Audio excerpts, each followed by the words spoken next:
স্বামী স্ত্রী সম্পর্কের মধ্যে কি থাকে? রেসপন্সিবিলিটি থাকে। আপনাকে বিয়ে করার আগে কি করতে হবে? বাধ্য মোহরানা আপনাকে দিতে হবে। 2 নম্বরে কি বাধ্য? আপনি যা খান তাকে তা, আপনি যা পড়েন তাকে তা, তাকে পর্দার ব্যবস্থা করতে হবে, আবাসনের ব্যবস্থা করতে হবে, তার প্রাইভেসির ব্যবস্থা করতে হবে। কত জিম্মাদারি! এবং আপনি যদি অসহায় অবস্থায় পতিত হন, কি খাবে এই চিন্তা আপনাকে করতে হবে। আপনার সন্তান, আপনার নেক্সট জেনারেশন, তার চিন্তা আপনাকে করতে হবে। কিন্তু গার্লফ্রেন্ড বয়ফ্রেন্ডের সম্পর্কের মধ্যে কম আছে। গার্লফ্রেন্ড চায় না যে সে যে পুরুষের সাথে রাত যাপন করলো তার পেট থেকে ওই পুরুষের বাচ্চা হোক। কেন? বাচ্চা পালাটা একটা রেসপন্সিবিলিটি। ওর কষ্ট লাগতেছে 2 কেজি 3 কেজির একটা বাচ্চা পেটে ধারণ করার, কিন্তু এই বাচ্চা যদি একদিন টানা একদিন না নড়ে, মা পেরেশান হয়ে যায় না? পৃথিবীর মধ্যে সবচেয়ে কষ্টদায়ক একটা কাজ হলো বাচ্চা প্রসব করা। সবচেয়ে কষ্টদায়ক একটা কাজের মধ্যে বলেন, আপনি হয়তো সন্তান জন্মের পরে বলতে পারেন এই তোমার সন্তান কালা কেন, বোচা কেন, এরকম কেন। মার কাছে ওইটা কি? সে হোক কালো, হোক বোচা, হোক খাটো, হোক যেরকম, মার কাছে সেটা কি? 7 রাজার ধন। মানুষ বলতেছে কালো বোচার, ও দেখতেছে ওর সন্তান ঠিক করে নড়তেছে কিনা, না নড়লে চোখে পানি ঝরতেছে, আমার সন্তান নড়ে না কেন, হোক সেটা কালো। এই যে এত স্যাক্রিফাইস, এটা গার্লফ্রেন্ড বয়ফ্রেন্ডের সম্পর্কের মধ্যে নেই। এটা কিসের মধ্যে আছে? স্বামী স্ত্রীর সম্পর্কের মধ্যে আছে। আচ্ছা, এখানে কোল্ড ড্রিঙ্কস খান নাই সেই পীর সাহেব কে আছেন বলেন, আমরা তার কাছে বায়াত হব? আছেন কেউ যে আমি জীবনেও কোল্ড ড্রিঙ্কস খাইনি? আছে এরকম কেউ আছেন এখানে? হয়তো থাকার কথা না, আমরা সবাই কম বেশি কোল্ড ড্রিঙ্কস খাইছি। আপনারা কোল্ড ড্রিঙ্কস নিয়ে যদি দেখেন, কোকা কোলা বা যে কোনো ব্র্যান্ডেরই, কোল্ড ড্রিঙ্কসের মধ্যে সবচেয়ে বেশি উপাদান হিসেবে কি থাকে? চিনি থাকে। কত পার্সেন্ট চিনি থাকে? 60% আপ চিনি থাকে। এটা আপনি পরীক্ষা করতে পারবেন কিভাবে? ধরেন আপনি কোল্ড ড্রিঙ্কসের একটা বোতল কিনে মুখটা খুলে একদিন রেখে দিবেন, পরের দিনে আপনি ওই শরাবের মতো করে পান করার চেষ্টা করবেন, দেখবেন যে কি পরিমাণ চিনি। আপনি এখন এটা আজকে টেস্ট করেন, 20 টাকার একটা বোতল কিনে সারা রাত খুলে রাখবেন, সকালবেলা বা পরদিন রাতের বেলা আপনি এটা পান করার চেষ্টা করবেন, তখন আপনি টের পাবেন যে এটার মধ্যে চিনির পরিমাণ কতখানি। আচ্ছা, কোল্ড ড্রিঙ্কসের মধ্যে এছাড়া আর কি থাকে? বলেন বলেন, সোডিয়াম কি বলতেছেন? কি আর কি থাকে? এগুলোর কোনটা আমাদের, ধরেন চিনি, কার্বনিক অ্যাসিড, সোডিয়াম নাইট্রেট বা যাই হোক, এগুলো আমাদের হজম, মানে ধরেন আমরা এটা কি হিসেবে খাই? ডেজার্ট হিসেবে খাই না? আচ্ছা বলেন তো, এগুলোর পক্ষে কি সম্ভব আমার শরীরকে সুস্থতার দিকে নিয়ে যাও না অসুস্থ করবে? চিনির যে উপাদান, আপনারা সাদা চিনি খান না? সাদা চিনি শরীরের জন্য উপকারী না অপকারী? এই চিনি দিয়ে কি বানানো হয়? কোল্ড ড্রিঙ্কস বানানো হয়। তো এটা শরীরের জন্য উপকারী হবে না অপকারী হবে? এর চেয়ে আমি একটা হাস্যকর কথা বলবো, হাস্যকর আপনাদের কাছে, হাস্যকর হয়তো মনে হতে পারে, এর চেয়ে যদি আপনি পান খান আপনার ডেজার্ট হিসেবে ভালো কাজ করবে। আপনি জানেন?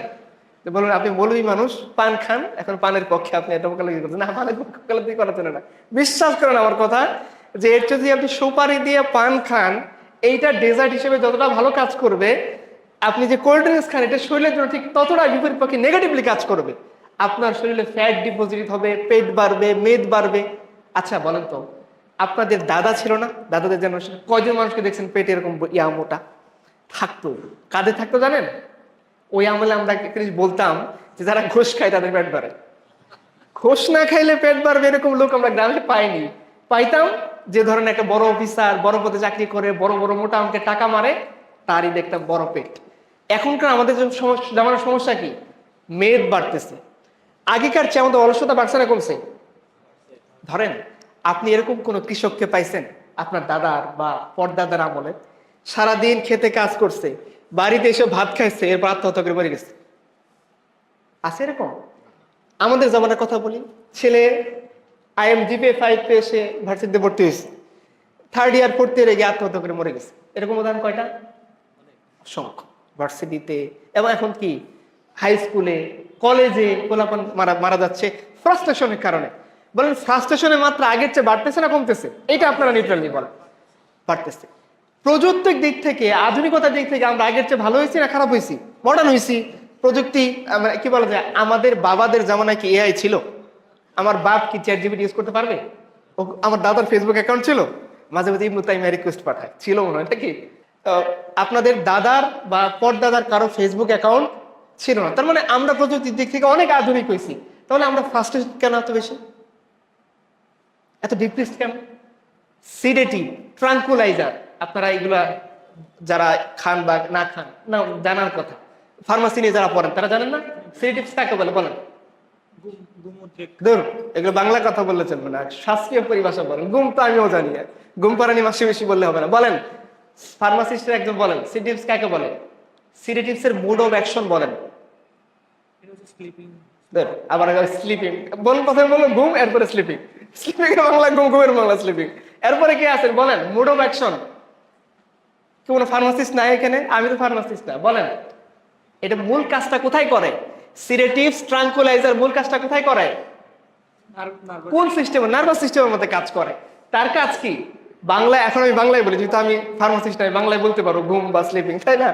আমি বাংলায় বলি যে এটা নার্ভাস সিস্টেমকে বোঝায় যে বাবা তুমি ভালো আছো, আসলে আপনি ভালো নাই। আপনার মাথার মধ্যে কি করবে? একটা ঝিমঝিম ঝিমঝিমারি ভাব আনবে, আপনি মনে করবেন যে আপনি ভালো আছেন, কিন্তু যখনই আপনি সিডেটিভস বা ট্রাঙ্কুলাইজার বন্ধ করে দেবেন, আপনি আবার বুঝে ফেলবেন যে আপনি আসলে ভালো নাই। মানুষ যে ইয়াবা খায় কেন খায় বলেন তো দেখি? ভুলে থাকার জন্য। ড্রাগ নেয় কিসের জন্য? ভুলে থাকার জন্য। অ্যালকোহল মানুষ কেন নেয়? অনেক কিছু ভুলে থাকার জন্য। কিন্তু যখনই অ্যালকোহলের ক্রিয়া বন্ধ হয়ে যায়, তখন তার আবার সবকিছু মনে পড়ে, তখন সে আবার আত্মহত্যা করতে চায়। আচ্ছা আপনার একটা জিনিস তো জানেন, এটা তো সবাই জানেন, যে এই যে অ্যালকোহল যে খারাপ, এই জিনিসটা আমরা প্রমাণ করি কাদের রিসার্চ দিয়ে? ইস্টার্ন না ওয়েস্টার্ন রিসার্চ দিয়ে? অ্যালকোহল এডিকশনের মাত্রা ইস্টে বেশি না ওয়েস্টে বেশি? কেন? যাদের রিসার্চ পেপার থেকে দলিল দিয়ে আপনি প্রমাণ করতেছেন যে অ্যালকোহল এডিকশন খারাপ জিনিস, ওরাই ওদের দেশে এত বেশি পরিমাণে অ্যালকোহল এডিকশন এত বেশি কেন?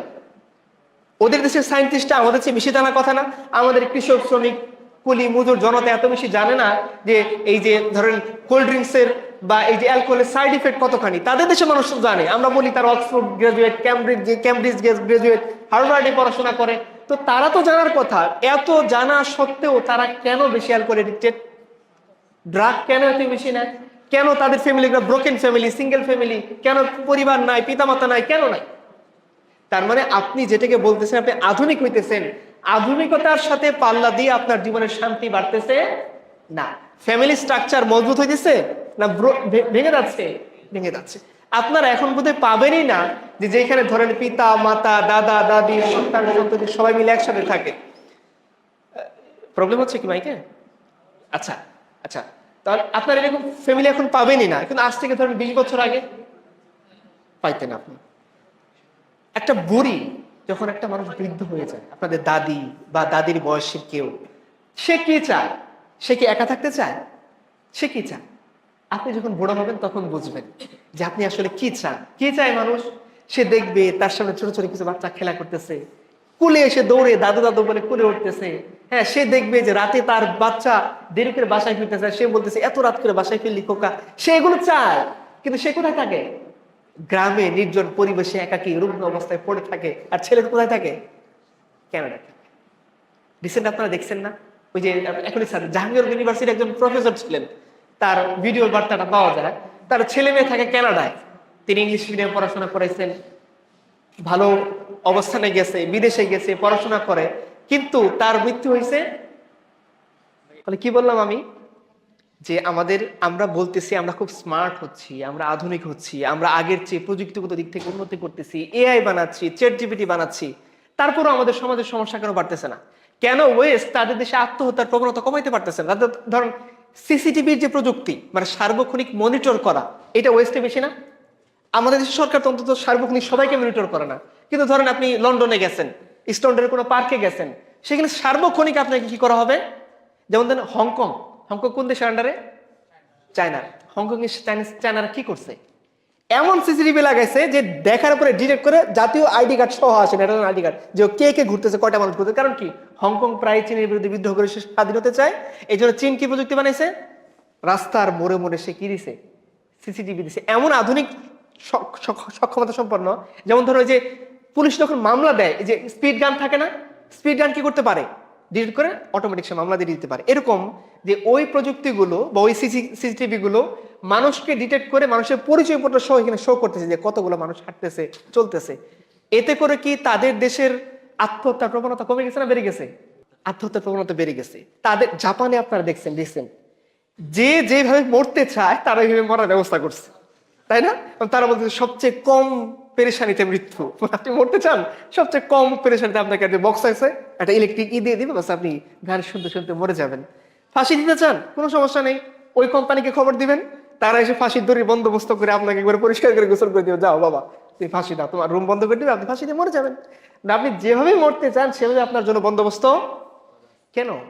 এটা তো করার ছিল যে আমরা আমাদের দেশের পার ডে বা পার ইয়ারে আমরা সুইসাইডাল রেটটা কমাচ্ছি, এটা না সাফল্য ছিল? এটা তো সফলতা না যে আপনি যেভাবে সুইসাইড করতে চাই আপনি সেভাবে সুইসাইড করার ব্যবস্থা করে দিচ্ছেন। এটা কি সফলতা? কিন্তু আমরা ভাবতেছি তারা কত আধুনিক রে বাবা, মৃত্যুকে সহজ করে দিয়েছে, যে যেভাবে মরতে চায় সহজভাবে পেরেশানি মুক্ত মৃত্যুর ব্যবস্থা করছে জাপান। মনে হয় এরকম, তাই না? জাপান প্রযুক্তির দিক থেকে অনেক উন্নত। জাপানে একটা টার্ম আছে, আপনি হিকিকোমারি বলে, এটাকে কি বলে জানেন? লনলিনেস বললে আপনারা বুঝবেন, একাকিত্ব। ওদের অফিসিয়াল গবেষণা বলতেছে জাপানের প্রায় 45% মানুষ এই হিকিকোমারি সিনড্রোমে ভোগে। মানে সে কারোর সাথে কথা বলতে চায় না, কথা বলার লোক পায় না। আপনারা ওয়েস্টে অনেক সময় দেখবেন যে একটা মানুষ মারা গেছে, তার সম্পদ সে কুকুরের নামে উইল করে গেছে, আছে না? কেন গেছে বলেন তো দেখি? আরে মানুষের প্রতি বিশ্বাস নাই না, ওর মানুষই নাই, ওর পোলাই নেই, ওর সঙ্গে ওর বউ যে কবে কোন নারীর সাথে মিলন করছে সে নিজে জানে না, এখান থেকে কে কোন ছেলে ও জানে না, ছেলেও জানে না বাপকে, বাপও জানে না ছেলেকে, বউ জানে না স্বামীকে, স্বামীও জানে না বউকে। কারণ পার ডে তারা কি করে? তাদের তো কালচার হলো বয়ফ্রেন্ড গার্লফ্রেন্ড কালচার। এখানে তো হাউস ওয়াইফ নেই, আছে স্বামী নাই, এরকম নাই। স্বামী স্ত্রী সম্পর্কের মধ্যে কি থাকে? রেসপন্সিবিলিটি থাকে। আপনাকে বিয়ে করার আগে কি করতে হবে? বাধ্য মোহরানা আপনাকে দিতে হবে। 2 নম্বরে কি বাধ্য? আপনি যা খান তাকে তা, আপনি যা পড়েন তাকে তা, তাকে পর্দার ব্যবস্থা করতে হবে, আবাসনের ব্যবস্থা করতে হবে, তার প্রাইভেসির ব্যবস্থা করতে হবে। কত জিম্মাদারি! এবং আপনি যদি অসহায় অবস্থায় পতিত হন, কি খাবে এই চিন্তা আপনাকে করতে হবে। আপনার সন্তান, আপনার নেক্সট জেনারেশন, তার চিন্তা আপনাকে করতে হবে। কিন্তু গার্লফ্রেন্ড বয়ফ্রেন্ডের সম্পর্কের মধ্যে কম আছে? সব বাদ দেন। যখন আপনি মানে সেক্সুয়ালিটিকে ওপেন করে দিবেন, ফ্রি সেক্স, ওপেন সেক্সের কালচার, তখন কি আপনি জাস্ট আপনার জীবন যে চাওয়াটা সেটা চরিতার্থ করার জন্য একটা মেয়েকে ভাড়া করেন, 300 টাকা নিবে, $300 নিবে, $200 নিবে। আপনার তো একজন মহিলার জন্য 10,000 টাকা ইনকামের দরকার নেই। এবং আপনি কি পাবেন? এখানে ডিফারেন্ট টেস্ট, ডিফারেন্ট ফ্লেভার পাবেন, বিভিন্ন ভ্যারাইটির মেয়ের সাথে মিলন করতে পারবেন। এটা সহজ না? কিন্তু এই সহজ করে কি তারা তাদের গ্রোথ রেট বাড়াইতে পারছে না কমে গেছে? কমে গেছে। রাশিয়াতে এখনই সার্চ দেন, এখানে যারা বসে আছেন বা চ্যাট জিপিটি হুজুরকে জিজ্ঞাসা করেন যে হুজুর আপনি বলেন, শাইখ চ্যাট জিপিটিকে জিজ্ঞেস করেন যে শাইখ এটা বলেন তো দেখি, রাশিয়ার ডে বাই ডে তাদের গ্রোথ রেট কমতেছে না বাড়তেছে? চীনের গ্রোথ রেট বাড়তেছে না কমতেছে? এখন বলেন, আপনি একটা দেশের, আমাদের প্রায় বলে না জনসংখ্যার বিস্ফোরণ করতেছে বাংলাদেশে, কেন? আমি বলি তোদের পাওয়ার নাই, পয়দা করতে পারছ না, পয়দা করতে পারে। আমার বাপের 4 জন সন্তান, একজন মারা গেছে, 3 জন আছে আলহামদুলিল্লাহ। আমার দাদার 7 জন সন্তান, 3 জন মারা গেছে, 4 জন ছিল। আমার বড় আম্মা যে দাদার মা, তার 11 জন সন্তান ছিল। কলকাতা হারবারের দরকার পড়ে নাই, এটা 11টা পয়দা করে ফেলছে, তাই না? শক্তি সামর্থ্য। আবার কি কৃষক ছিলেন, মাঠে অনেক জমি ছিল, আমার দাদার যে বাবা ছিল অনেক জমি, তিনি নিজে একা আবাদ করতেন, মাছ মারতেন, আবার এই বউ সামলাইতেন, আবার বাচ্চাও পয়দা করতেন বছর একটা একটা করে। 11টা সন্তান। তারা কি বলে? জনসংখ্যার বিস্ফোরণ করতে বাংলাদেশে। কারণ কি? বিস্ফোরণ ঘটাতে পাওয়ার লাগে বেটা, আমাদের আছে, তোদের নাই, তাই না? ওই পাওয়ারটা তোদের নাই, তোরা পারতেছিস না, এটা বল আমাদের কাছে। এখন তারা বলতেছে যে তোমরা যদি বাচ্চা পয়দা করতে পারো বেশি বেশি, তোমাদের গভর্নমেন্ট তোমাদের সমস্ত ব্যয়ভার বহন করবে। 2টা বাচ্চা নিতে আমাদের কি বলে? 2টি সন্তানের বেশি নয়, না হইলে ভালো, তাই না? আর ওরা কি? ওরা বলতেছে যে তোমরা যত বেশি সন্তান নিবে, 2টার বেশি 3টার বেশি তোমাদেরকে রিওয়ার্ড দিবে, গভর্নমেন্ট তোমাদের বাচ্চাকে পালবে। কেন? আমাদের বলতেছে আমরা পয়দা করতে করতে বিস্ফোরণ ঘটে দিচ্ছি, আর তোমরা বলতেছো তোমরা বেশি পয়দা করো। আমরা কেন? গ্রোথ রেট কমে যাচ্ছে। এইজিং ইন জাপান একটা আর্টিকেল আছে, আপনার উইকিপিডিয়া তো, বা আপনার উইকিপিডিয়া বিশেষ না করে অন্য কিছু পড়েন। ওরা বলছে জাপান বুড়া হয়ে যাচ্ছে। কি হয়ে যাচ্ছে? কারণ জাপানের ম্যাক্সিমাম যে এভারেজ মানুষের বয়স প্রায় 70-80+। যুবক যুবতীর সংখ্যা, কিশোর তরুণের সংখ্যা কমে যাচ্ছে। তারা চিন্তিত ইন ফিউচার নিয়ে, তাদের নেশনের কি অবস্থা হবে। কারণ প্রোডাক্টিভিটি যুবকদের তো বেশি থাকে। যুবকদের সঙ্গে আপনি যদি পয়দা না করেন, যুবক হবে না, বুড়া হবে আস্তে আস্তে মানুষ। আপনি তো নেক্সট জেনারেশন রেখে যেতে হবে, এরা আস্তে যুবক হবে, এরা আবার আরেক জেনারেশন তৈরি করবে। এখানে কেউ জেনারেশন তৈরি করতে আগ্রহী না। কেন আগ্রহী না? সম্পর্কটা হচ্ছে গার্লফ্রেন্ড বয়ফ্রেন্ডের। গার্লফ্রেন্ড চায় না যে সে যে পুরুষের সাথে রাত যাপন করলো তার পেট থেকে ওই পুরুষের বাচ্চা হোক। কেন? বাচ্চা পালাটা একটা রেসপন্সিবিলিটি। আপনি কি মনে করেন যে 9 মাস একটা বাচ্চাকে ধারণ করা খুব সহজ কাজ? সহজ কাজ বলে 2 কেজি একটা পাথর বানিয়ে দিব 9 মাস, আপনি নিয়ে পরীক্ষা দিবেন, ক্লাস করবেন, দেখবেন টেস্ট করে। সহজ কাজ না। কেন? একটা হরমোনাল চেঞ্জ কিন্তু মায়েদের পেটের মধ্যে হয়। কারণ কি, পুরো একটা দেহের একটা কাঠামো চেঞ্জ হচ্ছে, পেট বড় হচ্ছে, পেলভিক রিজন বড় হচ্ছে, ভ্রূণ এমব্রায়োটা বড় হচ্ছে, এমব্রায়ো তার শরীর থেকে খাবার গ্রহণ করতেছে, হরমোনাল চেঞ্জ করতেছে, এস্ট্রোজেনের প্রভাব কম বেশি হইতেছে, মার শরীরের মধ্যে একটা প্রবলেম সৃষ্টি হয়। কিন্তু মা এটাকে তার ওই যে তার নেক্সট জেনারেশন সে রেখে যাবে, এই জেনারেশনকে সে যক্ষের ধন মনে করে সারাদিন দেখে। বাচ্চা যদি নড়া বন্ধ করে দেয়, মা কি করে? পেশেন্টে পড়ে, ও কষ্ট লাগতেছে, ওর কষ্ট লাগতেছে 2 কেজি 3 কেজির একটা বাচ্চা পেটে ধারণ করার। কিন্তু এই বাচ্চা যদি একদিন টানা একদিন না নড়ে, মা পেরেশান হয়ে যায় না? পৃথিবীর মধ্যে সবচেয়ে কষ্টদায়ক একটা কাজ হলো বাচ্চা প্রসব করা। সবচেয়ে কষ্টদায়ক একটা কাজের মধ্যে বলেন, আপনি হয়তো সন্তান জন্মের পরে বলতে পারেন এই তোমার সন্তান কালা কেন, বোচা কেন, এরকম কেন। মার কাছে ওইটা কি? সে হোক কালো, হোক বোচা, হোক খাটো, হোক যেরকম, মার কাছে সেটা কি? 7 রাজার ধন। মানুষ বলতেছে কালো বোচার, ও দেখতেছে ওর সন্তান ঠিক করে নড়তেছে কিনা, না নড়লে চোখে পানি ঝরতেছে, আমার সন্তান নড়ে না কেন, হোক সেটা কালো। এই যে এত স্যাক্রিফাইস, এটা গার্লফ্রেন্ড বয়ফ্রেন্ডের সম্পর্কের মধ্যে নেই। এটা কিসের মধ্যে আছে? স্বামী স্ত্রীর সম্পর্কের মধ্যে আছে, পরিবারের মধ্যে আছে। কারণ পরিবার মানে কি? একটা হলো রেসপন্সিবিলিটিস, একটা চেন, আপনাকে অ্যাকসেপ্ট করতে হবে, একের পর এক রেসপন্সিবিলিটি পালন করবেন। বিশ্বাস করেন, যাদের পরিবার আছে বা যারা পরিবার ইতিমধ্যে গঠন করার চিন্তা ভাবনা করছেন, তারা দেখবেন যখন আপনি ইনকাম করেন না, তখন মনে হবে কি ইনকাম করলে আইফোন কিনবো, রয়্যাল এনফিল্ড কিনবো, এটা কিনবো, এটা কিনবো, আমেরিকা ঘুরতে যাবো। ইনকাম যেদিন থেকে করবেন, যেদিন থেকে আপনার পরিবার হবে, আপনার কাছে মনে হবে আমার সন্তানের কি লাগবে, বউয়ের কি লাগবে, মার ওষুধের টাকা লাগবে, আপনি দিব। এটার মধ্যে আপনি শান্তি খুঁজে পাবেন, অটোমেটিক এটা হয়ে যায়।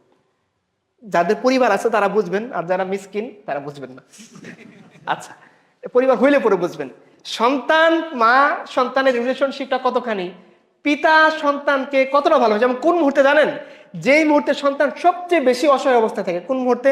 ধরেন প্রথম থেকে 1 বছর পর্যন্ত, প্রথম কয়েক মাস সে বলতে পারে না, নড়তে পারে না, ক্ষুধা লাগলেও বলতে পারে না, খালি কান্না তার ভাষা। বিশ্বাস করেন, ওই মুহূর্তে পিতামাতার সন্তানের প্রতি যতটা ভালোবাসা থাকে, সন্তান যত ম্যাচুর হতে থাকে, ওই ভালোবাসা মাত্রা কমতে থাকে। এটা আল্লাহ দিয়ে দেন। কেন দিয়ে দেন? এই অসহায় সন্তান যাতে খুব একটা সুন্দর পরিবেশে মা বাবার ছায়ায়, মা বাবার ছাতার নিচে বেড়ে উঠতে পারে, তার মানসিক গ্রোথ, তার মেন্টাল গ্রোথ, তার ফিজিক্যাল গ্রোথ সব যাতে ঠিক থাকে। মা বাবা এমন অবস্থায় চলে যায়, তাকে যদি বলেন যে তুমি বেঁচে থাকতে চাও না, তোমার 6 মাসের সন্তান বেঁচে থাকো, কাকে চাও? প্রত্যেকটা মা বাবা যে সত্যিকার অর্থে সন্তানকে জন্ম দিছে, সে বলবে আমার জীবন নিয়ে নাও, তুমি আমার সন্তানকে দিয়ে দাও। আপনারা সম্রাট ইয়ের নাম শুনছেন, আলমগীর না, হুমায়ুনের পিতার নাম কি ছিল?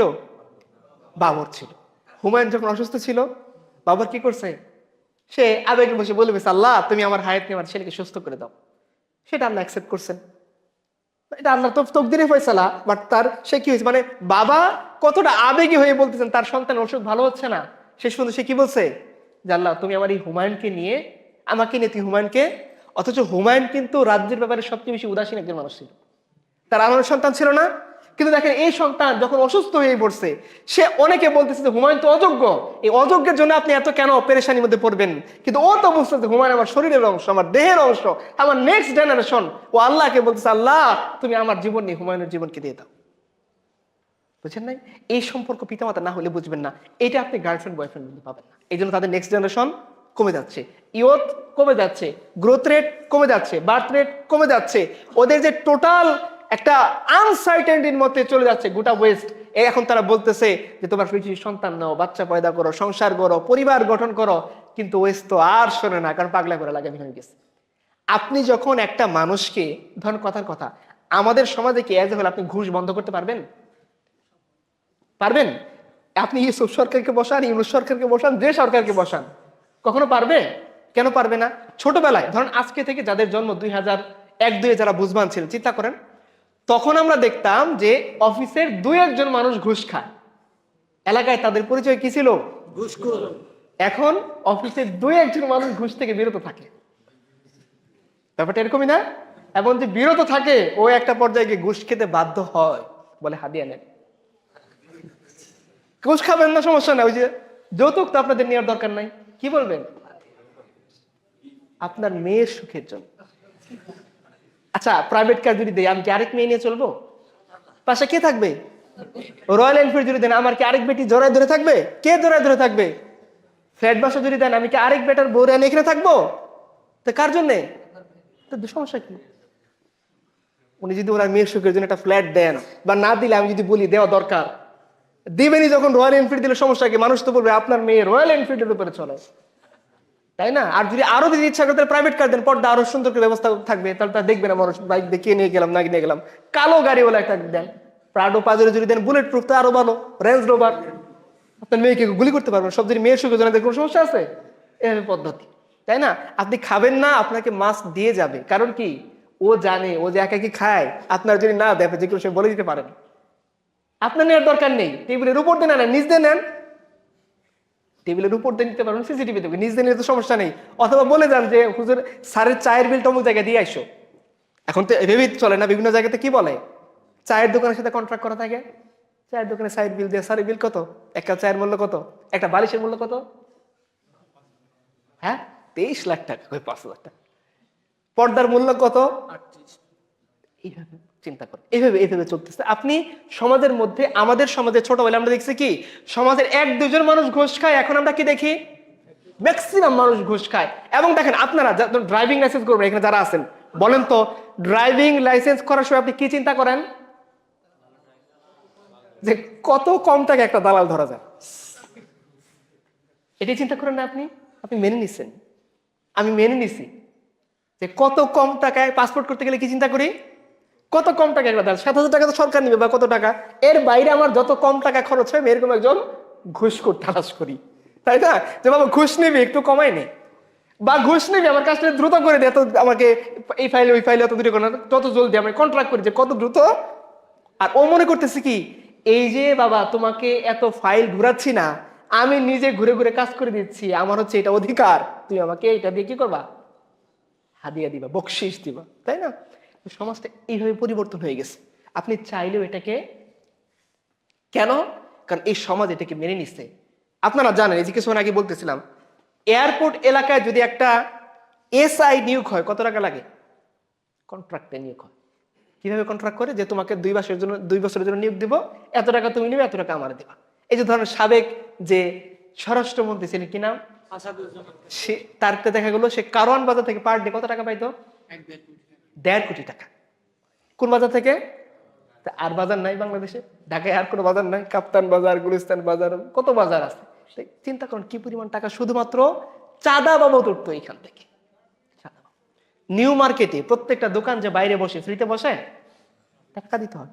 তা আপনি এই যে ক্যান্সারাস গ্রোথ আপনি যখন মেনে নিচ্ছেন, এটা আপনি এখন থামাইতে গেলে কি করতে হবে? না, এই সিস্টেমটা ভেঙে ফেলতে হবে। শরিয়া তো আসেই, মোট এক কথায় কি নতুন সিস্টেম আনা লাগবে, যে সিস্টেমটা আপনি নতুন ভাবে গঠন করবেন। এই ধরেন ম্যাক্সিমাম সরকারি চাকরিজীবী আমলা কোন আমলে নিয়োগ? ফ্যাসিস্টের আমলে নিয়োগ। এখন আপনি চাইলেই সংস্কার করতে পারবেন। এখন দেখেন রিসেন্ট আপনারা দেখছেন ভ্যাট বাড়ানোর একটা পরিকল্পনা করতেছে, তাই না? আপনি বলেন তো, আপনারা যারা বিসিএস পড়ছেন আমাকে উত্তর দিবেন, বিসিএস এর ভাইবা আপনাদের মনে করেন, বলেন গ্রেড 1 এর কর্মচারীর বেতন কত? কত? গ্রেড 1 যারা চাকরি করে সচিবদের 78,000 ফিক্সড, 78,000 ফিক্সড বেতন। এর বাইরে এখন বলেন আমাকে তার গাড়ি ভাড়া বাবদ সে কত পায়? 50,000 টাকা। বেতন কত? গাড়ি ভাড়া বাবদ পায় কত? এই গাড়িটাও কিন্তু সে বিনা সুদের টাকা নিয়ে কিনছে। সচিবদের জন্য নিয়ম কি? বিনা সুদের গাড়ি, শুল্কমুক্ত তো আমদানি, আপনি এখান থেকে কিনবেন, বিনা সুদে ব্যাংক আপনাকে ঋণ দিতে। আচ্ছা বলুন তো, একজন সচিবের বিনা সুদে ঋণ দরকার নাকি রিক্সা দরকার? কিন্তু দিচ্ছে কাকে? যার বেতন 78,000 টাকা, যে গাড়ি বাবদ মাসে পায় 50,000 টাকা, যে আবাসন বাবদ তার বেতনের 50% পায়, ব্যাংক তাকে কি দিচ্ছে? বিনা সুদে ঋণ দিচ্ছে। এবং এই ঋণ সে আর কোনোদিন চাইতে পারবে না। কারণ কি? ঋণ যাতে না চাইতে পারে, ধরুন সে ঋণ নিচ্ছে 4,000 কোটি টাকা, সে কন্ট্রাক্ট করছে ব্যাংকের ম্যানেজারকে 2 কোটি টাকা দেবে। বুঝেন নাই? এক লোক আল্লাহকে বলতেছে, আল্লাহ তুই আমাকে 10 লাখ টাকা দাও, আমি তোমার 5 লাখ টাকা আল্লাহ কাছে দিব। 10 লাখ টাকা দাও, 5 লাখ আল্লাহ কাছে দিব। আল্লাহ দেয় না। সে বলছে আল্লাহ 5 লাখ রাইখে 5 লাখ দাও। বিশ্বাস আমার করছে, ঠিক আছে 5 লাখ রেখে বাকি 5 লাখ তো দিবা। এরকম আমি একটা লোকের কথা জানি, তিনি কৃষি ঋণ নিছেন। কৃষি ঋণের সুদের হার কত? 5%, তাই না? 5 to 7% থাকে। কৃষি ব্যাংক থেকে ঋণ নিছেন 2 কোটি টাকা, একটা এমপি রে ধরে 5% সুদ দিতে হয়। এই টাকা নিয়ে তিনি, আমি বুদ্ধি শিখাচ্ছি না, এই বুদ্ধি অ্যাপ্লাই করার জন্য না, বলার জন্য বলতেছি, এটা বুদ্ধি। এই টাকা সে রাখছে পোস্ট অফিসে। পোস্ট অফিসে টাকার বিনিময়ে কত পার্সেন্ট সুদ দেয়? 14% পর্যন্ত দেয়। তাহলে দেখেন, সে 2 কোটি টাকা নিছে কৃষি ব্যাংক থেকে, সুদ কত? সে এই টাকা ইয়েতে রাখছে, পোস্ট অফিসে রাখছে, সেখানে পায় কত? তা থাকলো কত? ওই যে এক চোর গরু চুরি করছে না, তার বলছে কি চুরি করা হারাম, এটাও আমি জানি। তাহলে কি সমাধান? কুরবানি করব, কুরবানির সওয়াব, চুরির গুনাহ কাটাকাটি, ভিতর থেকে গরুর গোশত আমার, বুঝেন না? এরকম এক জায়গা থেকে আনছে গরিব মানুষ, সে কৃষক দেখিয়ে 2 কোটি টাকা আনছে, ইনভেস্ট করছে কোথায়? সে বসে বসে কত টাকা পাইতেছে চিন্তা করো, মাসে কয় লাখ টাকা পাইতেছে। দিস ইজ ইউ সিস্টেম, আপনি এটা ব্রেক করতে পারেন। আচ্ছা, তো আমি যেটা, পশ্চিম এখন কি বলতেছে? পশ্চিম বলতেছে এখন তোমার বাচ্চা নাও, সন্তান নাও, পারবে না। কেন? কি এই শরীর এভাবে বেড়ে উঠছে, সে হারামে হারামে আরাম পায়। হারামের মধ্যে আরাম বেশি না? বলেন, আমাদেরকে যদি বলা হইতো যে তোমরা একটা গুনাহকে হালাল করো, কোনটা চাও? না কোনটা চাইতাম? তুমি সাহস করে বলছে, মনে মনে তোলা তোলা আমিও এটাই চাই, বুঝেন না?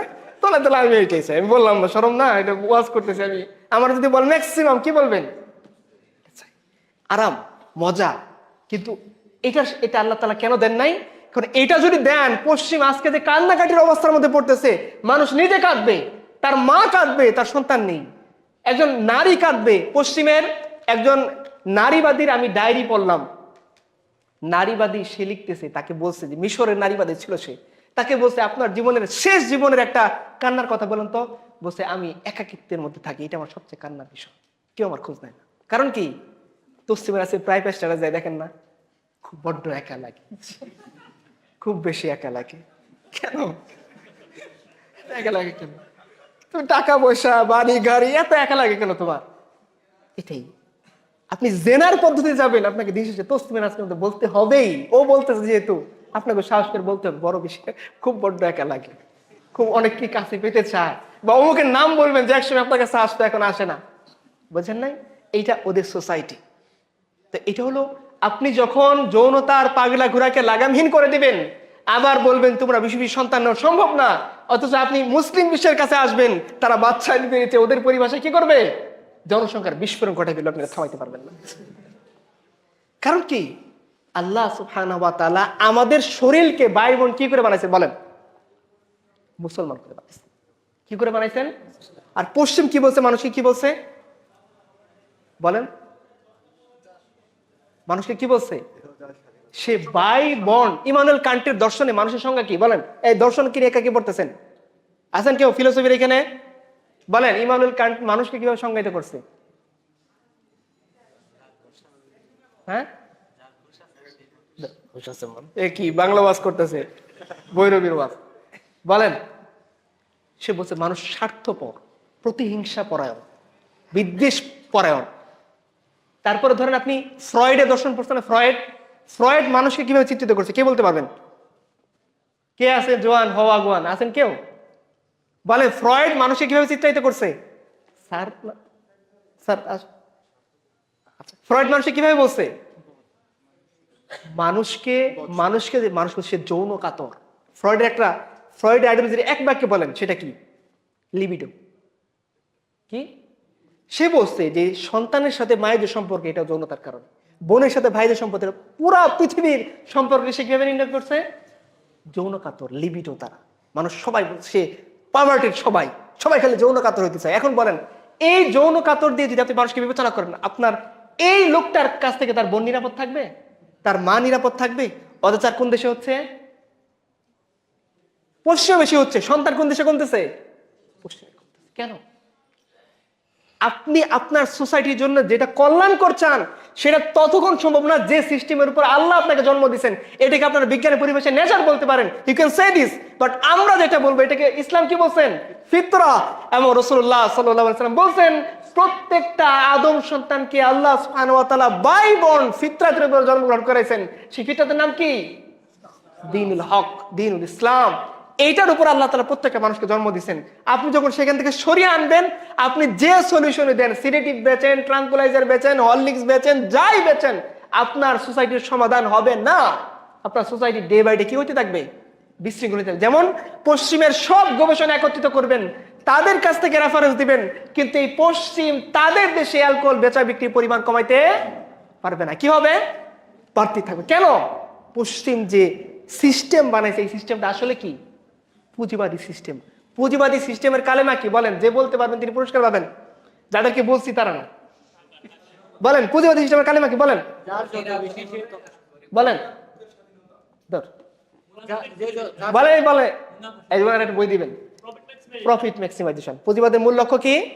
Profit maximisation. এখন দেখেন, আমি হরলিক্সের উদাহরণ কয়েকটা কেন দিছি বলেন তো দেখি। হরলিক্স খাইলে যে লম্বা হবেন না, এটা আপনি জানেন না?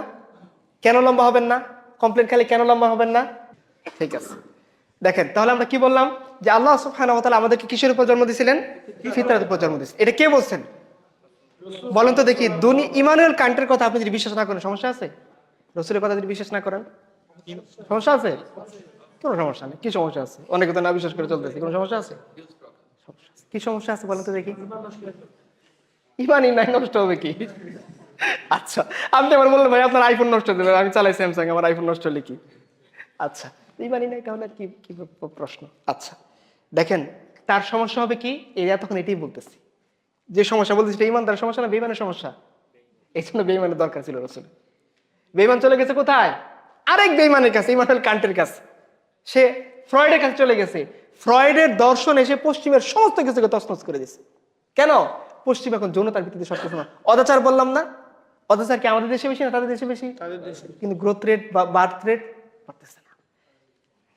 কথার কথা, একটা আমাদের দেশের পুরুষ যত নারীর সাথে মিলন করে, তাদের দেশের পুরুষ বেশি নারীর সাথে মিলন করে না? কোথায় পোলাপান, কোথায় এগুলা আছে? কেন নাই? ওই যে পুঁজিবাদের কারণ। দেখেন, পুঁজিবাদ আপনাকে যৌনতার দিক থেকে সুশ্রী দিছে কিভাবে?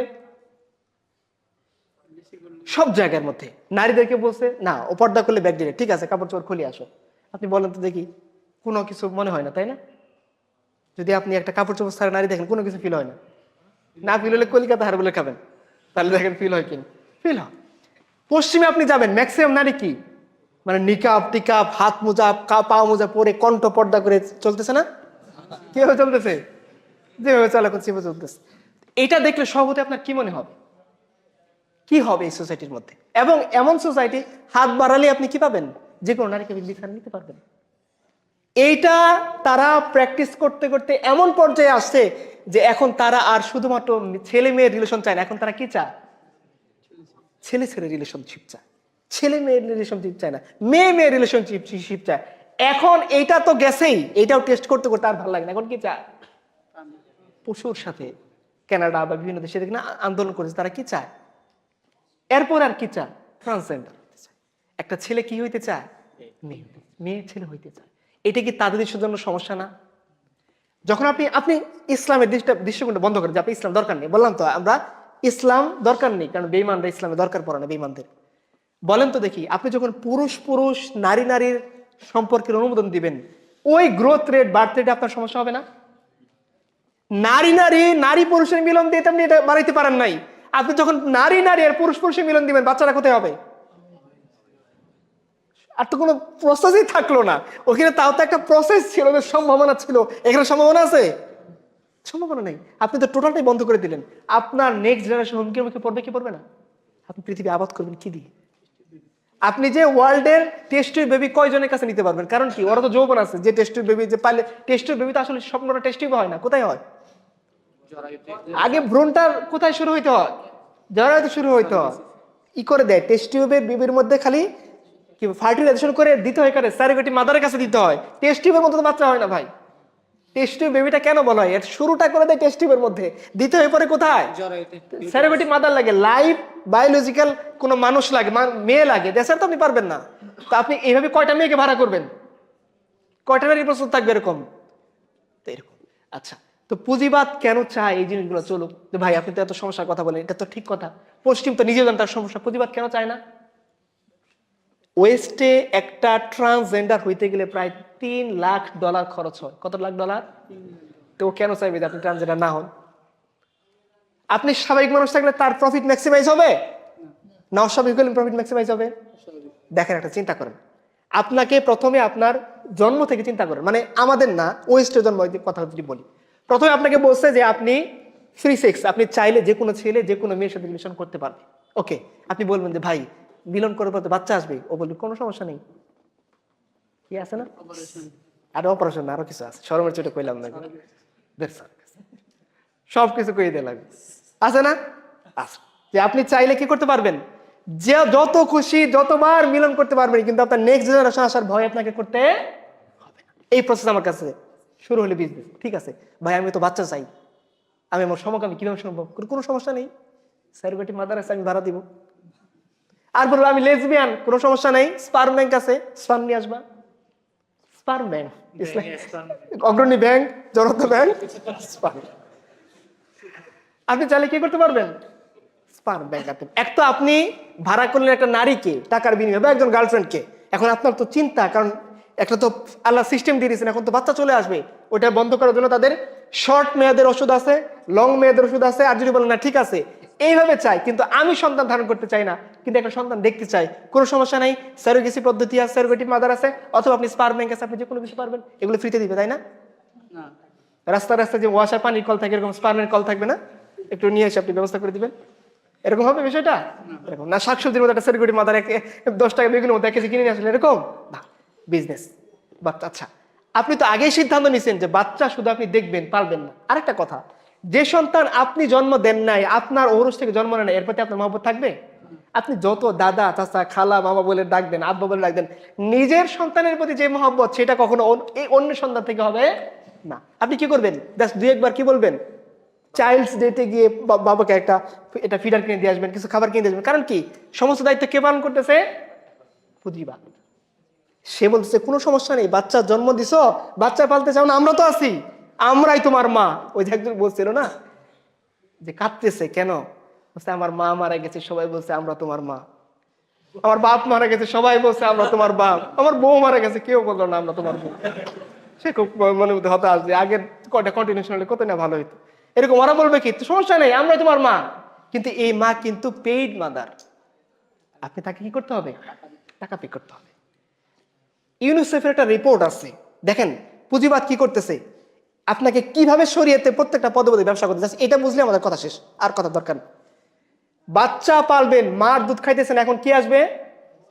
Lactogen 1, Lactogen 2। আচ্ছা বলেন তো দেখি, গুঁড়া দুধের মধ্যে সবচেয়ে দাম কোনটা? এই বাচ্চাদের শিশু খাদ্যের দাম সবচেয়ে বেশি, তাই না? আর মার জায়গায় কে আসলো? ওই যারা প্রস্তুত, কি বলে আপনার, কি বলেন, কর্পোরেট মাদার বলতে পারেন, যে তারা আসলো, অথবা আমাদের বুয়া, কাদের বুয়া টাইপের বলতে পারেন, এরা আসলো। আচ্ছা এখন বাচ্চাদের স্বাভাবিক গ্রোথ হচ্ছে না, এখন কি করবেন? হরলিক্স খাওয়াবেন। বাচ্চা যে হাইট বাড়ানোর কি খাওয়াবেন? কমপ্লেন খাওয়াবেন। শুরু করছেন কি, ল্যাকটোজেন 1, 2, 3। পুঁজিবাদ আপনারা ছাড়বেন, একবার যেহেতু কাছে পাবে এটা একটু ট্রাই করে দেখো। যেমন ধরেন আমার মতো যারা কাইলে খুললে আছেন, তাদের মধ্যে একটা চিন্তা কি ছিল, একটু ফ্যারেন্সা মাখি না দেখি কি হয়, একটু উপটান টুপটান মাখি না, টিনেজে এটা থাকে না। আপনি বলেন তো দেখি, কালারটা কি জেনেটিক বিষয় না, অথবা ওয়েদারের বিষয়, পরিবেশ প্রকৃতির বিষয়? এর বাইরে মানুষ, বাইরের মানে গবেষণায় আসছে যে মানুষের কালার পরিবর্তনের বিষয়টা 80% জেনেটিক, 20% হচ্ছে কি এই ওয়েদার দ্বারা সে নির্ধারিত হয়। আমাদের দেশের ওয়েদারই বলতেছে আমাদের পক্ষে কখনোই সাদা ধবধবে হওয়া সম্ভব না। কিন্তু ওই যে ক্যাটরিনা কাইফ যে বিজ্ঞাপন দিল যে সাদা, কিন্তু ও কি আসলে সাদা? আর কতগুলো প্রলেপ মেখে পরে একটা বিজ্ঞাপন, যার জীবন ওই ক্রিম সে লাগাইছে কিনা এটাও আপনি জানেন না। কিন্তু ওই যে পুঁজিবাদ আপনার মধ্যে কি তৈরি করছে, ফলস একটা ডিমান্ড তৈরি করছে, ফলস একটা নিড তৈরি করছে। এখন আপনার কাছে মনে হয়েছে কি এটা কিনে দেখি না কেমন। প্রত্যেকটা মেয়ে জানে যে Fair and Lovely, Fair and Handsome সে যদি সারা জীবন মাখে, তারপরেও তার স্ক্রিন ওয়েস্টের মতো কখনো সাদা, কিন্তু সে কিছু ধরে বায়না ধরে। ম্যাক্সিমাম ক্ষেত্রে স্বামী স্ত্রীর কোনটার পিছনে স্বামীর বেশি টাকা ব্যয় হয়? কসমেটিক্স এর পিছনে। কেউ জানে না এগুলো দেখলে সুন্দর হবে না। আপনি জানেন না ফেয়ার এন্ড হ্যান্ডসাম মাখলে কিছু হবে, তারপরে কেন মাখলেন? ওই যে পুঁজিবাদ আপনার মধ্যে একটা কি তৈরি করছে, ফলস নিড তৈরি করছে। দেখতে পাচ্ছেন প্রত্যেকটা পয়েন্টে কি ফলস নিড তৈরি করতেছে। আচ্ছা এখন বাচ্চা বড় হওয়ার জন্য পালতেছে কে? আপনাকে ছেড়ে দিচ্ছে কোথায়? দিন শেষে আপনি বুড়া বসে কি একা, সমস্যা নেই আমরা কুত্তা দিব, ট্রেন্ড কুত্তা থাকবে, তুমি যা বলবা কুত্তা সবচেয়ে প্রভুভক্তবান, তোমার পোলাও এতটা থাকবে না, কারণ কি পোলা তো তোমার না, স্মার্ট ব্যাংকের পোলা মনে নাই, ব্যাংক থেকে দিয়ে আসতো পোলা উঠে, পোলা তোমার না, আমি তোমার কুত্তা দিব। কুত্তা কি ফ্রিতে দিবে? ওয়েস্টে প্রাণীর মধ্যে সবচেয়ে দামি কোনটা? কুত্তা বিড়াল, এগুলোর দাম বেশি না? কেন বেশি? আবার দেখেন এই কুত্তা বিড়ালের জন্য আবার ভেটেরিনারিয়ানদের খুব ভালো সুযোগ, ওদিক দিয়ে আরো জমজমাট ব্যবসা, কুত্তার ব্যবসা। মানুষ নিজের যত্ন যাচ্ছে বেশি নেয়, কুত্তার নিজে গোসল করে না, কুত্তার রেগুলার শ্যাম্পুতে গোসল করা। ওইটা দেখছেন না আপনার? এরকম নিজে গোসল করবে না, কিন্তু কুত্তাকে রেগুলার একবারে বাচ্চার মতো। কতই না ভালো ছিল। আরে বেটা, আরেক কুত্তার বাচ্চাকে পালাইছে, নিজের একটা বাচ্চা পালতি, নিজের বাচ্চার গোসল করাইতি। বিশ্বাস কর ভাই, ওদেরকে বলতেছি, কুত্তার বাচ্চা গোসল করাইতি যতটা মজা পাইতি, তোর বাচ্চা গোসল করে তোর জীবন, তোর প্রাণটা জুড়াই যাইতো। তোর কাছে মনে হইতো যে আমি মরতে চাই না, আমি বাচ্চার সাথে আরো হাসতে চাই, আরো খেলতে চাই, আরো গোসল করাইতে চাই। বিশ্বাস করেন, যাদের সন্তান আছে, আমার একটা পিচ্ছি বাচ্চা আছে, আমি জানি সন্তানকে যখন গোসল করে মনে হয় যে 1 ঘন্টা সময় ধরে গোসল করায়, সে হাসে, সে নাড়ে, সে কাঁদে, সে পানি চাপড়ায়, মনে হয় যে আরো পানি ঢালি, সে আরো কিছুক্ষণ পানিতে খেলুক। কিন্তু কুত্তার বাচ্চাকে দিয়ে আপনি সেই ফিলিংসটা কখনই পাবেন না। ও তো কুত্তার বাচ্চাটা আপনার না, আমার না, আমাদের না। এই হলো ওয়েস্ট, যে একটা কৃত্রিম সোসাইটি তৈরি করছে, যেখানে শুধু সে প্রফিট ম্যাক্সিমাইজেশনে বিশ্বাসী। সে জানে তার সিটিজেন যদি, যে তাকে ট্যাক্স দিয়ে থাকে, ও জানে যে তার সিটিজেন যদি অ্যালকোহল এডিকশনের মধ্যে যায়, ফ্রি সেক্সের মধ্যে যায়, তাই সে যদি ইয়াবা খায়, সে যদি ট্রাঙ্কুলাইজার, সিডেটিভস খায়, তার শরীরের মধ্যে সাইড ইফেক্ট দেখা দিবে। সে ডে বাই ডে, সে যখন লনলিনেস থাকবে, একেবারে অ্যালোন হয়ে যাবে, সোসাইটির মধ্যে হিকিকোমারি সিনড্রোম বাড়তে থাকবে, মানুষ একাকিত্বে ভুগবে। সে যত বড় হোক, সে ডায়েরিতে লিখবে যে জীবনে এসে আজকে আমার ভালো লাগতেছে না, বড় বেশি একা একা লাগে। সে জানে এই কথাগুলো সে বলবে, কিন্তু সেগুলো বন্ধ করতে চায় না, তাহলে তার মিলিয়ন মিলিয়ন ডলার ইন্ডাস্ট্রি বন্ধ হয়ে যাবে। আপনারা অনেকে সভ্যতার ইতিহাস পড়ছেন, রোমান এম্পায়ার ইতিহাস পড়ছেন, পার্সিয়ান এম্পায়ার ইতিহাস পড়ছেন, গ্রিস এম্পায়ার ইতিহাস পড়ছেন। আপনারা কি কোথাও দেখছেন যে এইভাবে পর্নোগ্রাফিকে একটা ইন্ডাস্ট্রিতে পরিণত করে ফেলা হয়েছে? কখনো দেখেন নাই। কেন পর্নোগ্রাফিকে ইন্ডাস্ট্রিতে পরিণত করা হলো? মিলিয়ন মিলিয়ন ডলারের বিজনেস এখানে জড়িত। এক একটা, ওই যে রিসেন্ট 2 বছর আগে একটা দেখছিলাম, সে বলছিল যে আপনারা যতটা মানে তৃপ্তি নিয়ে এটাকে দেখেন, মনে হয় যে খুব ভালো, খুব মজা, বলছে আমরা যখন শুটিং করি এটা মজা লাগে না। অনেক সময় জ্বরে থাকতো, কিন্তু ওরা বলতো শুটিং না করলে তো টাকা দিব না। ইয়াবা খাইয়ে, ড্রাগ খাইয়ে, ওই জ্বরের অবস্থায় 3টা-4টা পুরুষের সাথে আমাকে মিলন করে ভিডিও দান করতে বাধ্য হইতো। আমার কাছে সেটা এনজয়েবল মনে হইতো না। ওই ড্রাগের ইফেক্টের কারণে আমি তখন কিছু বলতে পারতাম না। এর মধ্যে ভিডিও ধারণ করে তারা এটাতে বিজনেস করতো। আপনারা দাস প্রথা শুনছেন, আপনারা শুনছেন যে দাসের উপর কি অত্যাচার, অমানবিক নির্যাতন চলে। এইটা তো মডার্ন স্লেভারি, এটার বিরুদ্ধে কেউ কথা বলে না। এটার বিরুদ্ধে কেউ কথা বলে না। এটা মডার্ন স্লেভারি। মানুষ ম্যাক্সিমাম ক্ষেত্রে আপনারা পতিতাপল্লীতে মনে করতেছেন যে তারা উইলিংলি চলে গেছে, আপনার ঘরের একটা মেয়ে নাচতে নাচতে পতিতাপল্লীতে বিজনেস করার জন্য চলে গেছে না। এটা কেউ খপ্পরে পড়ছে, কেউ প্রেমিকের পাল্লায় পড়ছে, কাউকে ছেলে ধরাই নিয়ে গেছে, কিংবা কেউ তার মা ছিল ওই লাইনের লোক, সেও তার মা তাকে শিখাইছে যে তোমার জীবন এটাই, তোমাকে এইভাবে খদ্দেরকে খুশি করিয়ে নিজের জীবন ইনকাম করতে হবে। হাজারো লাখো নারী আজকে মডার্ন স্লেভারির জন্য আক্রান্ত। কেউ কথা বলে? আপনার সোসাইটির যারা দানব, তারা সবাই জানে এটা সোসাইটির প্রবলেম, কিন্তু তারা কখনো হইতে দেবে না। তারা কি উদ্বুদ্ধ করবে? হারাম রিলেশনশিপ করেন, বেশি করে খান, বেশি করে নারীর সাথে মিশেন, এই করেন। কিন্তু প্রত্যেকটা নারীকে যদি বলেন যে সে কি নিয়ে বেশি ভীত, ওই যে আব্দুল্লাহর খাতির একটা বই আছে, পশ্চিমা নারীদের আত্মনাশ, সেখানে সে সাইকোলজিস্ট হিসেবে পশ্চিমে অনেকদিন সে প্র্যাকটিস করছে। সে বলছে একজন ফেমিনিস্ট আমার এখানে আসতো, তাকে বলতাম যে তোমার জীবনের সবচেয়ে বিষণ্ণতার কথাটা বলো। বলছে আমি যখন আমার বয়ফ্রেন্ডের সাথে থাকি, আমার প্রতিনিয়ত মনে হয় সে আর জানি কখন আমাকে ছেড়ে চলে যায়, কখন জানি তার বাচ্চাটা পিতৃপরিচয় হয়ে নিয়ে যায়। তার সারা জীবনের পেরেশানি এটা নিয়ে। আপনারা কি মনে করেন যে যারা এই হারাম রিলেশনশিপের মধ্যে থাকে তারা ভালো থাকে? যারা আছেন হাত উঠাইন না, খালি বলেন যে ভালো আছেন কিনা, মনে মনে করছে আছেন ভালো। কল ধরছে, ওয়েটিং এ পাইছেন, মনে হবে তার জানি কোন ফুফাতো ভাইয়ের সাথে আলাপ করতেছে, এই মাথা গেছে গরম হবে, কিছু করার নেই তো, তাই না? এই রোগটা আমরা দেখে আসছি, এরকম না? এরকম হয়। আমি একটা দেখলাম যে সে রাত 12:30 বাজে, আমার বন্ধু, আমি তো পড়তেছি আমার পরীক্ষা, সে হঠাৎ কল আসলো, সে গেল, গামছা টামছা শরীরে কিছু নাই, সে হাঁটতে হাঁটতে রান্না করে চলে গেলো। আমি গিয়ে দেখি তার সারা শরীর মশাই খাতে আসে। হ্যাঁ, গন্ডারের চামড়া থাকে, গন্ডারের তোর মতো গন্ডারটা আমি দেখি এটা বাপ। এই যে সে খালি গায়ে বের হয়ে গেল, আর আসে না। 1টা মানুষ আলাপ করতে আছে সে চিনি ঝগড়া বাজলো কি নিয়ে? গোস্তের আলু নিয়ে। আলু কত বড় ছিল ছোট বড় ছিল এই নিয়ে কথা কাটিয়ে দিলে এটা আলু ঝগড়া লেগে গেল, আলু বাজাই দিলে একবার পুরাই একবার কান্নাকাটি শুরু হয়ে গেছে। 3 দিন পর্যন্ত এই ছেলে পরীক্ষা দেয় না, শুয়ে থাকে, ধামরার মতো ছেলে শুয়ে থাকে। আর তখন বাড়ি বাড়ি কি কই তুই একটু ব্যবস্থা করে দে। এই তো জীবন না। কেন?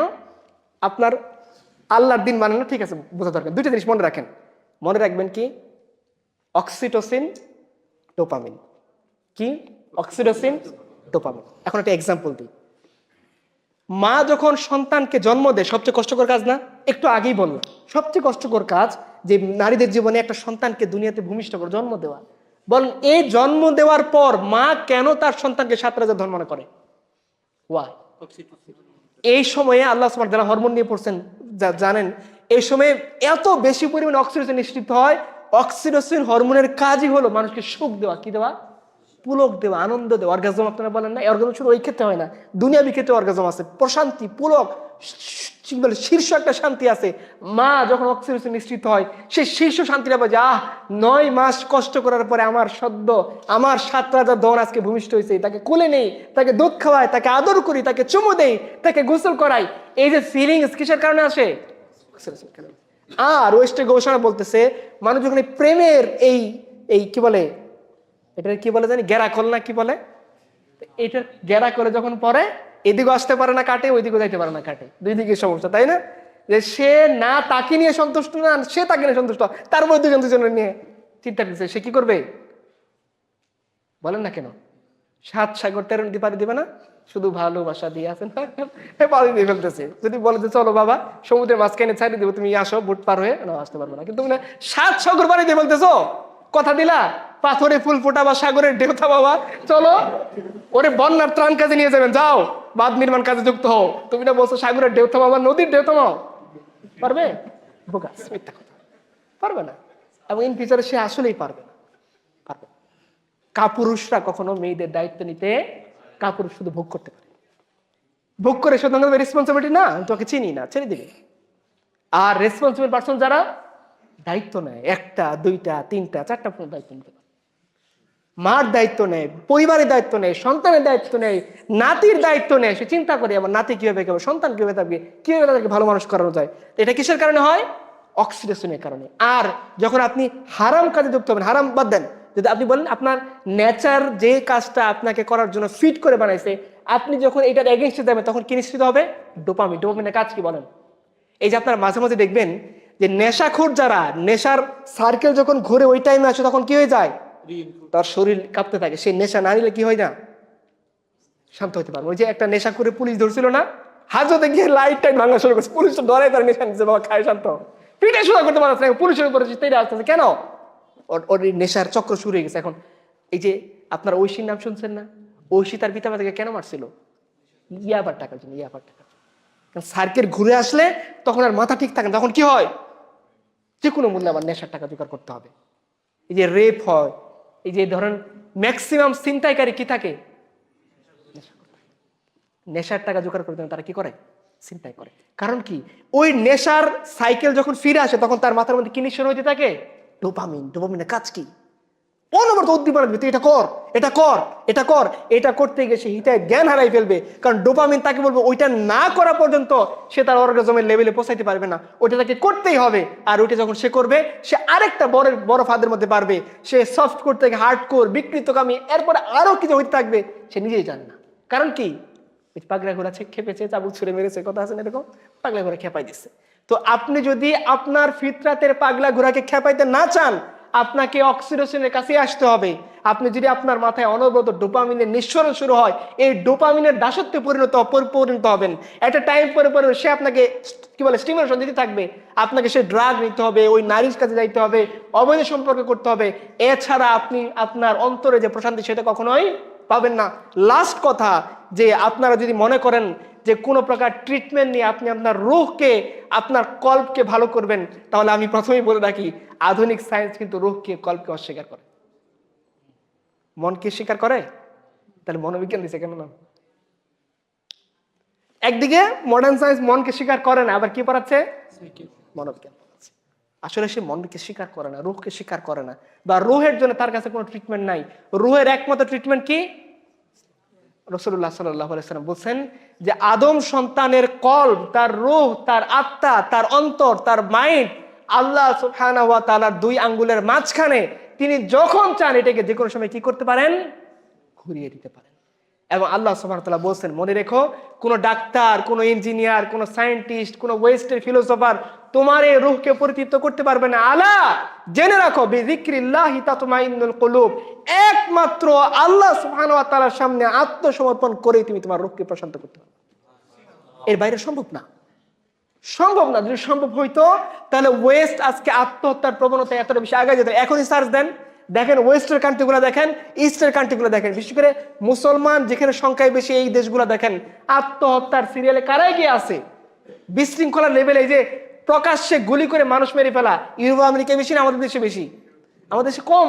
ইউরোপ আমেরিকায় দেখেন পার ইয়ার কি পরিমাণ মানুষ বিনা কারণে, সে কি ড্রাগ এডিক্টেড বা ডোপামিনের ইস্যু হয়ে গেছে, সে ট্রাক এনে পাবলিক প্লেসে একটার উপরে তুলে দিচ্ছে। দেখছেন এরকম? এটা আমাদের দেশে বেশি, ওদের দেশে বেশি? ওদের দেশে বেশি। কেন? তারা খুব স্মার্ট, খুব এডুকেটেড, অনেক বেশি আধুনিক, অনেক বেশি মডার্ন। তাহলে তারা এত বেশি এই পরিমাণ কি এর মধ্যে কেন? তাদের মাথার মধ্যে কি শুরু হয়ে যায়?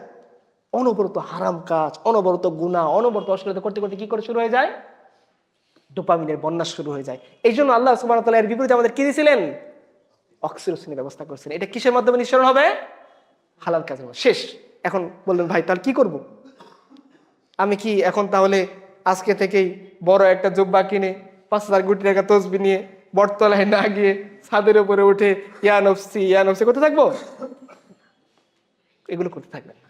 আপনি কি করতে থাকবেন?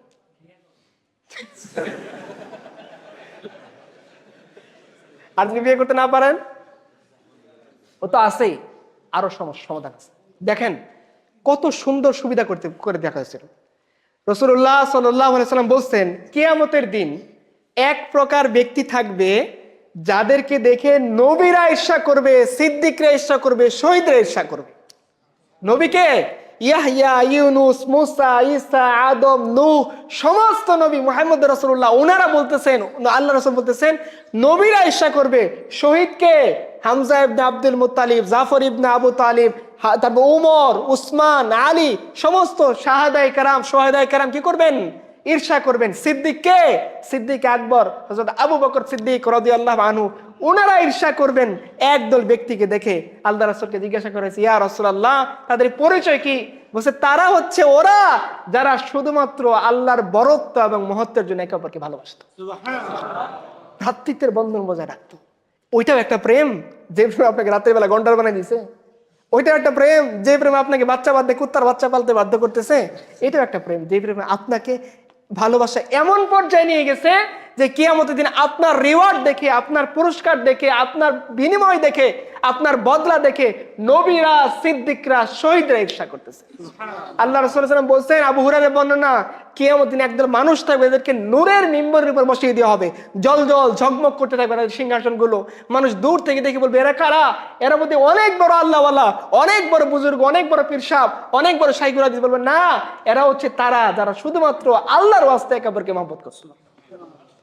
শুধু রোজা রাখার দরকার নেই, আপনি ভালোবাসেন, আপনার বন্ধুকে ভালোবাসেন, আবার মেয়ে বন্ধু না, গার্লফ্রেন্ড, আপনার বোনকে ভালোবাসেন, আপনার মাকে ভালোবাসেন, আপনার পিতাকে ভালোবাসেন, আপনি গরিব মানুষকে ভালোবাসেন, আপনি অটোওয়ালাকে ভালোবাসেন, একজন দুস্থ মানুষ শীতের বেলা কাতরাচ্ছে, আপনি তাকে দেখে নিজেও কান্না করেন, এটাও ভালোবাসা, আপনি রিওয়ার্ড পাবেন। আপনার জন্য এটা দরকার নেই যে আপনি, আমি বললাম যিশুর মতো আপনি বিয়ে করেন না, আপনি পরিবার ছেড়ে দেন, সংসার ছেড়ে দেন। যিশু বলছেন, তোমার গালে যদি কেউ যদি এক গালে থাপ্পড় মারে, তুমি আরেক গাল পেতে দাও। কেউ যদি তোমাকে বোঝা নিয়ে 1 মাইল যেতে বাধ্য করে, তুমি তার সাথে 2 মাইল যাও। কেউ যদি তোমার জামা চায়, তার চাদর টাদর খুলে সব দিয়ে দাও। আমি তো এরকম বলতেছি না। আমি কি বলতেছি?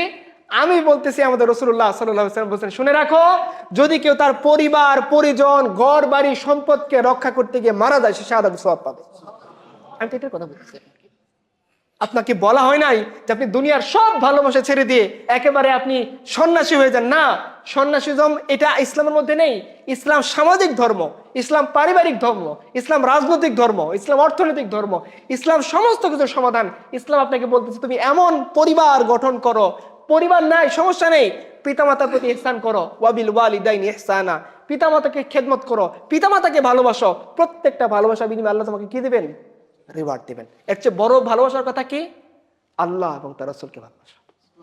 সবচেয়ে বড় ভালোবাসার নাম কি? আল্লাহ এবং তার রাসূলকে ভালোবাসা। আপনি আল্লাহ এবং তার রাসূলকে যদি ভালোবাসতে না পারেন, রাসূলুল্লাহ সাল্লাল্লাহু আলাইহি ওয়াসাল্লাম বলেছেন আপনার ঈমান কখনো পরিপূর্ণ। ইসলামে তো ভালোবাসা আর ভালোবাসা। আপনাকে ভালোবাসা খোঁজার জন্য ওয়েস্টের কাছে যাওয়া দরকার। ওয়েস্টের কাছে গেলে আপনি বিপদে পড়বেন। আপনাকে ডোপামিনের পাল্লায় ফাঁদে ফেলে ও আপনাকে দিয়ে A to Z ব্যবসা করবে। পরিবারের টাকা খরচ করে, পকেটের টাকা খরচ করে, চিন্তার টাকা আপনি কোথায় খরচ করবেন? নেশার পিছনে, একটা মেয়ের পিছনে। এর চেয়ে ভালো হইতো এই টাকা যদি আপনি নিজে খাইতে পারতেন। তাও তো একটা কথা ছিল যে না, নিজে খাইছি, নিজে ফুর্তি করছি, নিজে মজমস্তি করছি। কার কাছে ডালছেন? চলোলা পীর সাহেবের কাছে ডালছেন। রেগুলার টাকা কি দিতে হয়? এই যে নজরানা আছে না, পিসাদে ওরকম চুলরা পিসাবকে আপনাকে রেগুলার নজরানা দিয়ে আসতে হয়, তাই না? বাজার করে দিয়ে আসতে হয়। মানে পুরা সম্পর্ক কেমন? স্বামী স্ত্রী এত আপন না তোরা এখানে আপন তারা না, এমন বিহেভ করতেছে কি স্বামী স্ত্রী দেখলে বুঝলো যে বাবা এরকম নাকামি তো সংসার জীবন 25 হতে পারে, জীবনও করি নাই, কিন্তু ওরা ওই চিপা চাই বসে এত নাকামো করতেছে, মানে স্বামী স্ত্রীর চেয়ে বড়টা, তাই না? এরকম হয়ে গেছে, সবচেয়ে বড় পীর সাহেব হয়ে গেছে। তা আপনি এইটার পাল্লায় পড়বেন। আপনাকে তো ভালোবাসার রাস্তা খুলে দেওয়া ছিল, আপনি এখানে আসেন না কেন? আমি এখানে আসলাম না কেন? ভালোবাসা তো ইসলামে নিষেধ না, ভালোবাসা ইসলামের ফরজ। আল্লাহ তাআলা রাসূলকে ভালোবাসা কি? পিতামাতাকে ভালোবাসা কি? ফরজ। পরিবার পরিজনের ভালোবাসা কি? রাসূলুল্লাহ সাল্লাল্লাহু আলাইহি ওয়াসাল্লাম বলছেন, দেখেন এই বিয়ের কথা বলেন না, বাইরে এক লোক দেখেন, দেখেন বলছেন, দেখো তুমি, বুখারীর হাদিস, তুমি যদি তোমার ওয়াইফকে ভালোবেসে এক লোকমা খাবার তুলে দাও, প্রত্যেক লোকমার বিনিময়ে আল্লাহ তোমাকে সদকার সওয়াব দিয়ে দিবে। রাসূলুল্লাহ সাল্লাল্লাহু আলাইহি ওয়াসাল্লাম বলছেন, দেখো তোমার কাছে 1 দিরহাম আছে, মনে করেন যে 1 টাকা আছে, কথার কথা বোঝানোর জন্য বলছো, তুমি এটা বাইরে খরচ করবা, গরিব মানুষের জন্য খরচ করবা, অসহায়ের জন্য খরচ করবা, তোমার জন্য উত্তম হচ্ছে তুমি এটা তোমার সন্তানের জন্য খরচ করো। আমরা মনে করি সন্তানের টাকা দেওয়া মানে কি জলে টাকা ঢালছে, না। রাসূলুল্লাহ সাল্লাল্লাহু আলাইহি ওয়াসাল্লাম বলছেন, যতগুলো টাকা তুমি তোমার পরিবার পরিজনের জন্য ঢালবা, আল্লাহ তাআলার রাস্তায় সদকা করার সওয়াব তোমাকে দিয়ে দেওয়া হবে। এটা হলো ইসলাম, যে আপনাকে বৈরাগ্য বানাই দেয় না, আপনাকে ছেড়ে দেয় নাই। ইসলামের রব কে? আমাদেরকে কে বানাইছেন? তিনি জানেন না আমাদের মন কি চায়, তিনি জানেন না আমাদের সুখ কিসে, তিনি আমার ফিউচার জানেন না, গায়েব জানেন না, তিনি জানেন না আমার প্রশান্তি কিসে। তিনি কি আমাকে জলের মধ্যে ছেড়ে দিবেন? কিভাবে ছেড়ে দিবেন আমাকে বলেন। একবার রাসূলুল্লাহ সাল্লাল্লাহু আলাইহি ওয়াসাল্লামের সামনে একটা মা পাগলের মতো হয়ে তার সন্তানকে খুঁজতেছে, বন্দীদের মধ্যে তার সন্তানকে খুঁজতেছে, যাকে সন্তান দেখে তাকে কোলে নিয়ে দুধ খাওয়ায়। বলতেছে রাসূলুল্লাহ সাল্লাল্লাহু আলাইহি ওয়াসাল্লামকে দেখে বলছে, দেখো তো এই মা কি কোনোদিন তার সন্তানকে আগুনে পুরাইতে পারবে? বলছে, ইয়া রাসূলুল্লাহ, এটা কিভাবে সম্ভব? এই মা তো পাগল হয়ে গেছে তার সন্তানকে হারিয়ে, যে বাচ্চাই দেখে ওই বাচ্চাকে সে নিজের বাচ্চা মনে করে দুধ খাওয়াইতে যায়, এর পক্ষে কিভাবে সম্ভব সে তার সন্তানকে আগুনে নিক্ষেপ করবে? রাসূলুল্লাহ সাল্লাল্লাহু আলাইহি ওয়াসাল্লাম বলতেছেন, শুনে রাখো, এই মা তার সন্তানকে যতটা মহব্বত করেন, আমাদের রব তার বান্দাকে এর চেয়ে বেশি মহব্বত করেন। তাহলে তিনি জানেন না আপনার নিডস কি, তিনি জানেন না আপনার মনটা কোন কারণে দুমড়ে মুচড়ে যায়, তিনি জানেন না যে আপনি কোনটা পেতে চান আর আপনার কোনটা পাওয়া দরকার। আল্লাহ রাসূল সাল্লাল্লাহু আলাইহি ওয়াসাল্লাম বলছেন, আল্লাহ তাআলা দয়া মায়া মহব্বতকে 100 ভাগে ভাগ করছেন, 1 ভাগ দুনিয়ার মধ্যে দিবেন। এই 1 ভাগ ভালোবাসা পেয়ে আমরা একে অপরের জন্য এতটা চিন্তিত। মা তার ছেলের জন্য চিন্তা করে, স্বামী তার ওয়াইফের জন্য চিন্তা করে, ওয়াইফ তার স্বামীর জন্য চিন্তা করে, বিবি বাচ্চা পরিবার পরিজন চাকরি সবকিছুর জন্য, কুত্তার জন্য অনেক ক্ষেত্রে মা হয় যদি রাস্তার মধ্যে পড়ে মরে থাকে। এই এত মায়া শুধুমাত্র 1 ভাগ ভালোবাসা পেয়ে, তাহলে যে আল্লাহর কাছে 99% ভালোবাসা আছে, তিনি কতটা দয়ালু, তিনি জানেন না আপনার জন্য কি দরকার। এই যে আপনাকে মনে করে আল্লাহ তো রেস্ট্রিকশন কেন দিচ্ছেন ভাই? এই রেস্ট্রিকশন আপনার ভালোর জন্য দিচ্ছেন। আল্লাহ চান না আপনি পুঁজিপতিদের দাসে পরিণত হন। আল্লাহ চান না অন্য কোনো মাখলুক আপনাকে নিয়ে বিজনেস করুক। এটা কেমন কথা ভাই আপনারা বলেন? একজন নারী একজন পুরুষ এসে কি বলে মিলন করতেছে, এই ভিডিও ধারণ করে আরেকজন ব্যবসা করতেছে, তার হায়া, তার লজ্জা, তার সম্ভ্রম সবকিছু ছিনিয়ে নিয়ে একটা পর্ন ইন্ডাস্ট্রি গড়ে তুলতেছে। আল্লাহ চান না এগুলো। ওর ইজ্জত আছে, ও কোনো ঘরের সন্তান, ও তো নারী, ও তো পুরুষ। এত বেহায়া নির্লজ্জ হয়ে একটা নারীর সম্ভ্রম আপনি কেড়ে নিচ্ছেন, এটা ভিডিও করে আপনি ছেড়ে দিচ্ছেন। একজন নারী জ্বরে আসক্ত, তাকে ড্রাগ দিয়ে উত্তেজিত করে 10টা 12টা পুরুষের সাথে মিলন করতে বাধ্য করতেছেন, এইটার ভিডিও ধারণ করে আপনি ব্যবসা করতেছেন। গরিবের কাছ থেকে চুষে নিয়ে ভ্যাট নিচ্ছেন, ট্যাক্স নিচ্ছেন, রাস্তায় থামিয়ে প্রত্যেকটা টাকলার কাছ থেকে চাঁদা নিচ্ছেন। এই জুলুম আল্লাহ চান না, এই জন্য আল্লাহ তোগুলো রেস্ট্রিকশন দিচ্ছেন। আল্লাহ জানেন যে এই বান্দার মধ্যে এমনই আছে তাকে যদি ছেড়ে দেওয়া হয় সে ফিরআউন হয়ে যাবে। আর আল্লাহ জানেন তাকে যদি রেস্ট্রিকশন দিয়ে কিছু কিছু যদি আটকা রাখা হয় সে আবু বকর হবে, সে ফিরআউন হবে। ফিরআউন দাবি করবে কি, আমি তোমাদের রব, যেভাবে আমি বলবো ওইভাবে বিশ্ব চলবে। আজকে দেখতেছেন না কি পরিমাণ। বলেন তো পৃথিবীর মধ্যে আমাদের সরকারি দল বিরোধী দলের মধ্যে অনেক বিষয় নিয়ে মতবিরোধ আছে। শুল্কবিহীন গাড়ি আমদানি করা যাবে না, মন্ত্রীদের জন্য এই নিয়ে কারো দ্বিমত আছে কেন? মন্ত্রী এমপি হইলে রাজুকের প্লট বরাদ্দ দেওয়া যাবে না, এই ব্যাপারে কারো দ্বিমত আছে? অথচ যারা বিরোধিতা করছিল ওই দিন দেখা গেল কি উনিও রাজুকে 10 কাঠা প্লটের জন্য আবেদন করছেন, অথচ তিনি ছিলেন বিরোধী দল। এই সরকারকে স্বীকারই করেন এর আগে সরকারকে, তারা বলছেন অবৈধ। অবৈধ সরকারের কাছে আর কি চাইছে গেছে, রাজুকের 10 কাঠা প্লট চাইতে গেছে, আবেদন করছে। এই ব্যাপারে কারো দ্বিমত আছে? কিন্তু কোন ব্যাপারে দ্বিমত আছে? পলিটিক্যাল ইস্যু, যেখানে তাদের ক্ষমতা যাওয়ার প্রশ্ন। আল্লাহ জানেন, এই জন্য আল্লাহ জায়গায় জায়গায় কি দিয়ে রাখছেন, ব্যারিয়ার দিয়ে রাখছেন। বুঝছেন না? ভেন্টিলেশন সিস্টেম কেন লাগে? আপনি বলতে পারেন বিল্ডিং এর মধ্যে ফুটা রাখছো কেন? বলবে যে দেখো বিল্ডিং এর সবকিছু বন্ধ করে সাফোকেশন হয়, ওইটা কমানোর জন্য ভেন্টিলেশন রাখা লাগে। এটা না জানলে তো আপনি প্রশ্ন করতে পারেন আল্লাহর সবকিছু সম্পর্কে আমরা জানি। আল্লাহ বলছেন ওমা উতিতুম মিনাল ইলমি ইল্লা কলিলা। ও আদম সন্তান শুনে রাখো, গোটা দুনিয়া যত সায়েন্টিস্ট, যত প্রযুক্তিবিদ, যত ফিলোসফার, সমস্ত মানুষের জ্ঞানকে আল্লাহ বলছে ইল্লা কলিল, খুব সামান্য, খুবই তুচ্ছ একটা জ্ঞান তোমাদের দিছি। এই তুচ্ছ জ্ঞান দিয়ে কি মানুষ পুরা হিউম্যানিটিকে চালানোর মতো যোগ্যতা রাখে? কে যোগ্যতা রাখেন? তিনি আলিমুল গায়ব, যিনি মানুষকে সৃষ্টি করার আগে জানেন মানুষের জন্য কি দরকার না দরকার। এই জন্য তিনি কিছু আগে বেরিয়ে দিচ্ছেন, ভাই কষ্ট হইলে ওই বেরিয়ার গুলো মেনে নেন। কেন পুঁজিবাদের ভুক্ত হবেন না?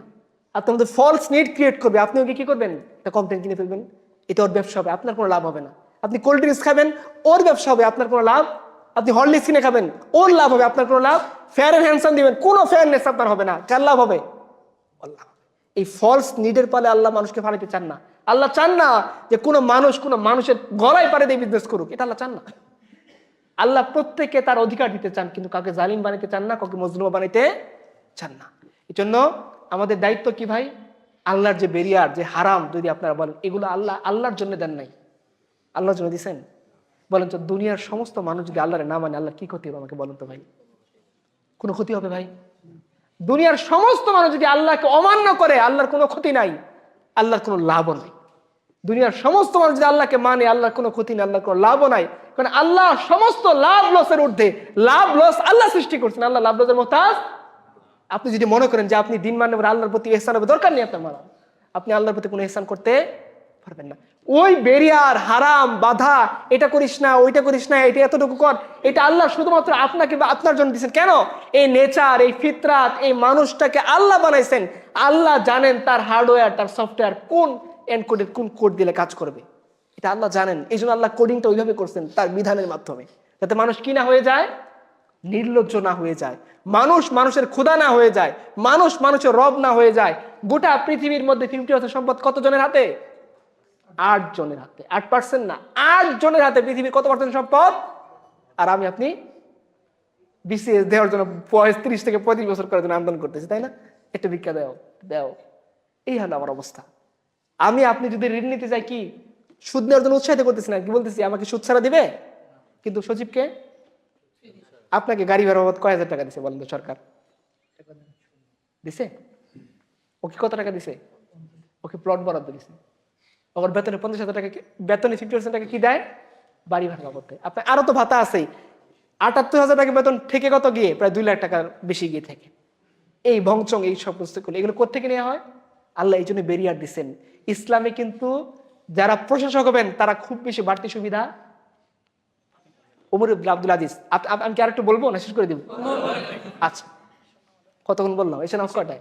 আমাদের প্রশ্ন উত্তর পর্ব থাকবে তো ইনশাআল্লাহ। আচ্ছা ঠিক আছে, তাহলে তাহলে শেষ করে দেব, শেষ করে দিই দেখেন। আচ্ছা সময় আছে আলহামদুলিল্লাহ। আচ্ছা, ওমর ইবনে আব্দুল আজিজ রাহমাতুল্লাহি আলাইহি, উনি কিন্তু মানে সমাজের এলিট শ্রেণী থেকে উঠে আসেন। মানে উমাইয়া খলিফা, উমাইয়া বংশের কে মানে প্রিন্স ছিলেন, ভাই বোন প্রিন্স, অনেক সম্পত্তি পেয়েছেন বাপের, এবং বাপ দাদার সূত্রে তিনি খিলাফতের দায়িত্ব পাইছেন। তিনি খলিফা হয়ে প্রথম ভাষণ দিয়েছেন কি, দেখো খলিফা আমি বংশানুক্রমিক ভাবে পাইছি, আমি এই খিলাফতের দায়িত্ব ছেড়ে দিলাম, তোমরা যাকে খুশি খলিফা বানাই নাও। মানুষ খুশি হয়ে গেছে। কেন? এতদিন যে খলিফাকে খুঁজছি আজকে পেয়ে গেছে, আপনি আমাদের খলিফা। কেন? আবু মুসা আশআরী রাদিয়াল্লাহু আনহু একদিন আসছেন, তার দুই খালাতো ভাই বা ফুফাতো ভাই আসছে তার সাথে। এসে আল্লাহ রাসূলকে বলছে, ইয়া রাসূলুল্লাহ, আমাকে একটু বাহরাইনের গভর্নর করে দেন।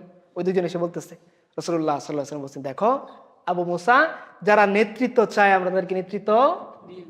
আজকে দেখেন আমাদের সমাজের সিস্টেম কি, নিজের টাকায় পুষ্ট ছাপে লিখতেছে কি প্রচারে এলাকার সর্বস্তর জনগণ, না আমি যা কথা, এলাকার টাকা মানুষের টাকা দিচ্ছে নাকি তোমার? ও নিজের টাকা দিয়েই করছে, নিজে লিখেছে কি, নিজে নিজের কি বলতেছে, জনদরদি, গরিবের বন্ধু, জালিমের বিরুদ্ধে বলিষ্ঠ কঞ্চ, এগুলো কে দিছে? গরিবের বন্ধু, গরিব তারা চিনে না, গরিবের সবচেয়ে বড় শত্রু নিজের কি লিখতেছে। কারণ কি, বিধবা ভাতার কার্ড ও নিজে খাবে, এ হলো গরিবের বন্ধু, তাই না? এত জানেন, এগুলো সব তো জানেন। ওর নিজে লিখতেছে কি, ইসলামের নিয়ম হলো কেউ যদি বলে আমাকে এই পোস্টের জন্য দেন, প্রশাসনিক পোস্ট মানে ধরেন গভর্নর, খলিফা, এই টাইপের প্রশাসনিক পোস্ট কেউ যদি চায়, ও অযোগ্য বিবেচিত হওয়ার এটা হলো প্রধান কারণ, যে প্রথমে ডিসকোয়ালিফাইড কেন সেটা চাইছে। কাকে দিবে? ইসলামের শূরা পরিষদ সার্ভে করবে এই এলাকার মধ্যে জ্ঞানগতভাবে পলিটিক্যালি নলেজের দিক থেকে সবচেয়ে বেশি রিলায়েবল পারসন কে, তাকে খুঁজে বের করা হবে। সে বলবে তুমি খলিফা হও, সে হবে না, তার পিটাই বলবে বাবাটা তুই হবি, তার মানে পাওয়া গেছে সবচেয়ে যোগ্য লোক, এখন তুমি হবা খলিফা। তোমার আমরা আব্দুল আজিজ বলছে যে এটা তো বংশানুক্রমে খিলাফত পাইছি, আমি এটা ছেড়ে দিচ্ছি, তোমরা যাকে খুশি খলিফা বানাই নাও। মানুষ বলতেছে এতদিন যে খলিফার জন্য ওয়েট করেছিলাম তোমাকে পেয়ে গেছে, আসো তোমার হাতে বাদ দিয়ে, সবাই বাদ দিচ্ছে উইলিংলি। তিনি গেছেন জাক জমক করে, ধরেন কথা রেঞ্জ রোভার তার জন্য হাজির। সে বলছে এটা কি? বলছে আপনার বাপদাদার খবরদার নিয়ে যাও, আমার বাড়ি এখান থেকে হেঁটে যেতে পারি, রেঞ্জ রোভার কি দরকার? বলছে এটা কি করবো? বলছে বিক্রি করে বাইতুল মালে টাকা জমা দিয়ে দাও, হেঁটে আসা যাওয়া করতে পারি, আমার এটা কেন লাগবে? বলেন তো দেখি, এই এমপিদের 50,000 টাকা কমে গেল না এখানে? এমপি কি করে? এমপির বাসা সেক্রেটারিয়েটের পাশে, ওর জন্য কি দরকার? প্রাডো গাড়ি কার দরকার? যে নারায়ণগঞ্জ থেকে ঢাকা অফিস করতে আসে তার জন্য না প্রাডো গাড়ি দরকার। আর এমপি ওর অফিস কোথায়? ওইখানেই, সেগুন বাকি চাই তাদের বাসা বাড়ি, ধরেন ওইখান থেকে তো রিক্সা দিয়ে আসতে পারে, বাইক দিয়ে আসতে পারে, সাইকেল দিয়ে আসতে পারে না? জাপানিরা সাইকেল দিয়ে আসে না? ও কেন নিজের গাড়ি না নেওয়া লাগে? বিনা শুল্কে গাড়ি নিচ্ছে, গাড়ির জন্য 50,000 টাকা রেগুলার পেতেছে, আবার 4 কোটি টাকা পর্যন্ত ঋণ নিতে পারছে। এত সুবিধা কেন পাবে? তাহলে রাষ্ট্রের যে ব্যয় বাড়তেছে না কমতেছে? আবার যাকে সরকার ফ্ল্যাট দিচ্ছে ও আবার রাজুকের 10 কাঠা প্লটের জন্য, রাজুকের 10 কাঠা প্লট দরকার রিক্সাওয়ালা যে রাস্তার মধ্যে থাকে, প্লট কার দরকার বলেন? যে ফ্লাইওভার নিচে থাকে প্লট দরকার তার। আর তুমি ঢাকার এলিট শ্রেণীর গুলশান মনে তোমার বাড়ি আছে, তুমি আমার 10 কাঠা প্লটের জন্য আবেদন করছো, কোথায়? কোনো খলিফা অবৈধভাবে 10 কাঠা এর জন্য আবেদন করতে শেষ। দেখেন ও আবু বকর তিনি মারা যাচ্ছেন, আবু বকর যখন খলিফা হলেন রাদিয়াল্লাহু আনহু, তিনি বাজারে যাচ্ছেন। ওমর বলছে আপনি কই যান? বলছে আমার পরিবার কি করে চলবে, আমি যদি একটু ব্যবসা বাণিজ্য না করেন পরিবারের টাকা পয়সা দিতে করতে হবে না? তোমার বলছে আপনি দাঁড়ান। তিনি শূরা পরিষদের সাথে মিটিং করছেন যে কি করা যায়, খলিফা তো বাজারে চলে যাচ্ছে। বলছে না, খলিফাকে বাজারে দেওয়া যাবে না, কি করো? বলছে খলিফার জন্য যা দরকার আমরা বাইতুল মাল থেকে ব্যবস্থা করে দিব। তাই দেওয়া হয়েছে। যখন আবু বকর মারা যাচ্ছেন, তিনি তার মেয়েকে বলছেন আয়েশা, বলছে কি? বলছে আম্মা একটু হিসাব করো তো, আমি এই 2.5 বছরের জীবনে কতটুকু ভাতা নিছি? বলছে আব্বা এই পরিমাণ। বলছে আমার জমি জমা বিক্রি করি, ভাতার টাকা বাইতুল মাল জমা দিত, যাতে মানুষ না বলতে পারে যে তাদের সেবা যত্ন করে আমি তাদের থেকে বদলা নিচ্ছি। আমি চাই না কোনো বদলা তাদের কাছ থেকে, আমার রব আমাকে বদলা দিবে। বলছে একটা গাড়ি আছে, ওটা আপনি ব্যবহার করতে বলছে, এখনই বিক্রি করে এটা জমা দিয়ে দাও। যখন ওমরের কাছে খবর পাচ্ছে, ওমর বলছে খলিফা আপনি আপনার পরবর্তীর জন্য ব্যাপারটাকে কঠিন করে গেলেন। ভাতা নিছে, ভাতা যেটা তার নেওয়া লাগে ওই পরিমাণ ভাতা, ওই পরিমাণ খাসির গোস্ত নিছেন, সব টাকা হিসাব করে তিনি ফেরত দিচ্ছেন। না, আমি তোমাদের থেকে বদলা চাই না, যাতে মানুষ না বলতে পারে যে আবু বকর মানুষের খেদমত করে কোনো টাকা নিছে, টাকা দিয়ে গেছে। রাষ্ট্রের ব্যয়ভার কমে নাই? রাষ্ট্রের এখন রাজস্ব বাড়ানোর জন্য গরিব মানুষের কাছে ট্যাক্স ভ্যাট বাড়ানোর দরকার আছে, 7%কে 14% করা দরকার আছে, মেডিসিনের টাকা বাড়ানোর দরকার আছে? দরকার নেই। রাষ্ট্র নিরাপদ হয়েছে। গরিব মানুষের কাছ থেকে টাকা আসছে, রাষ্ট্রকে বড় লোক হওয়া লাগবে না, ধনী মানুষ টাকা দিবে। ইসলামের রাষ্ট্রের নিয়ম কি? ধনী তুমি সালমান এফ রহমান, তুমি টাকা দেবে না, তোমার পিটিএ টাকা নিয়ে হবে, 2.5% টাকা দিতে হবে। আর আবু বকর বলবেন যে শুনে রাখো, ও যদি আগে উট দিত জাকাত, সাথে উটের দড়ি দিত, আজকে যদি এই দরবেশ এই বন্ডটা যদি উটের দড়ি না দেয়, তার প্রথমে কাল্লা বানিয়ে দেবো আমি। দিবা না কেন? মানে আল্লাহ নির্ধারণ করছেন 2.5% জাকাত দিতে হবে, তোমাকে দিতে হবে। পিটিএ গুলশান বনানী থেকে জাকাতের টাকা নিয়ে এসে কোথায় দেওয়া হবে? গুলিস্তানের মোড়ে দেওয়া হবে, যাত্রাবাড়ির ফ্লাইওভারের নিচে থাকা মানুষদেরকে দেওয়া হবে। ইসলামের আরেকটা নিয়ম কি আছে? ঊষর জানেন আপনারা কি? কে বলতে পারেন ঊষর কি? বলেন 10 ভাগের 1 ভাগ বা কি কি 10 ভাগের বা কি? ফসল। ইসলামে কিন্তু জমির উপরে কোনো ট্যাক্স নাই। কিসের উপরে? ফসলের উপরে। কেন দেখছো সিস্টেম? আমাদের দেশে কি ট্যাক্সটা কোথার উপরে? এখন আপনি জমি আবাদ করেন, ইসলামে কি আবাদি জমি ফসলের উপরে কর। কতটুকু কর?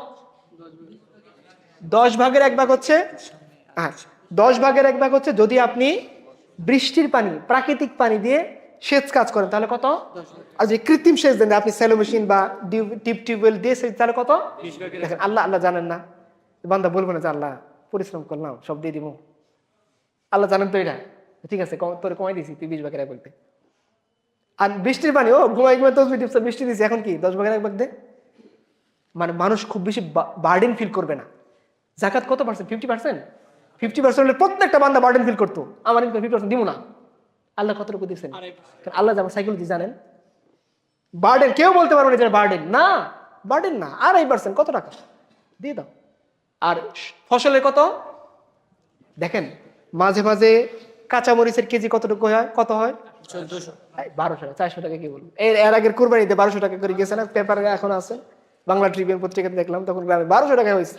তখন মনে হচ্ছে কেউ যে যে আজকে যদি আমি কাঁচামরিচের ব্যবসায়ী হইতাম তাহলে মেয়ের বাবার আমার বিয়ে দিয়ে দিত। কাঁচামরিচের বস্তা নিতে অনেকে বলতে শুরু করলো, জানা এরকম আইফোনের কাঁচামরিচের দাম বেড়ে গেলো বাংলাদেশে। ওই যে বলছিল না এক মন্ত্রী, যখন ওই যে অটো রিক্সা নিষিদ্ধ করার প্রস্তাব বলছে না, অটো রিক্সা হলো বাংলাদেশের টেসলা। এরকম না, বাংলাদেশ ওই যে একটা সময় সোনালী আঁশের দেশ ছিল, এখন কি কাঁচামরিচের দেশ। কাঁচামরিচের সোনালী আঁশ, তো এই হীরকের টুকরা হয়ে গেছে। তো ধরেন 10 ভাগের 1 ভাগ কি হবে? কারওয়ান বাজারে ধরেন ডেইলি 100 ট্রাক সবজি আসে। 100 ট্রাক সবজি থেকে 10 ভাগের 1 ভাগ হলে কয়টা ট্রাক হবে? 10 ট্রাক সবজি কারওয়ান বাজার ঢাকার আশেপাশের মানুষদেরকে প্রত্যেকদিন বিতরণ করাবো, গরিব মানুষদের। বলেন তো গরিব মানুষ চিন্তা করা লাগবে কাঁচামরিচের দাম কত বা না কত? সিন্ডিকেট বাড়াবে দাম? বাড়াবে? কারণ কি ওরও ভ্যালু বেড়ে যাবে।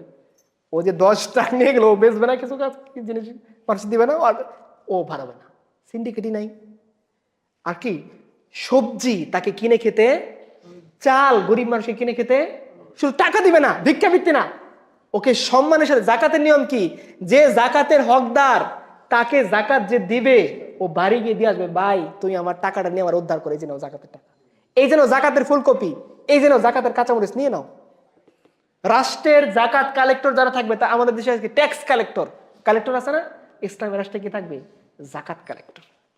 তারা ঘর ঘর গিয়ে বলবে, নক করে, আম্মা এই যে আপনার সবজি নেন, মা আপনার এই যে চাল নেন, এই যে আপনার গম নেন, এই যে এই বছরে খাবার নেন, পরবর্তী দিন আবার কারণ বাজার ট্রাক নেন, আপনি আবার খাবার পেয়ে যাবেন, খান নিশ্চিন্তে। আর আজকে কত ফ্লাইওভার নিচে শুয়ে থাকে মানুষ, অনিশ্চয়তার মধ্যে তার জীবন কাটায়, সে পরদিন খাবার খাইতে পারবে কি পারবে না।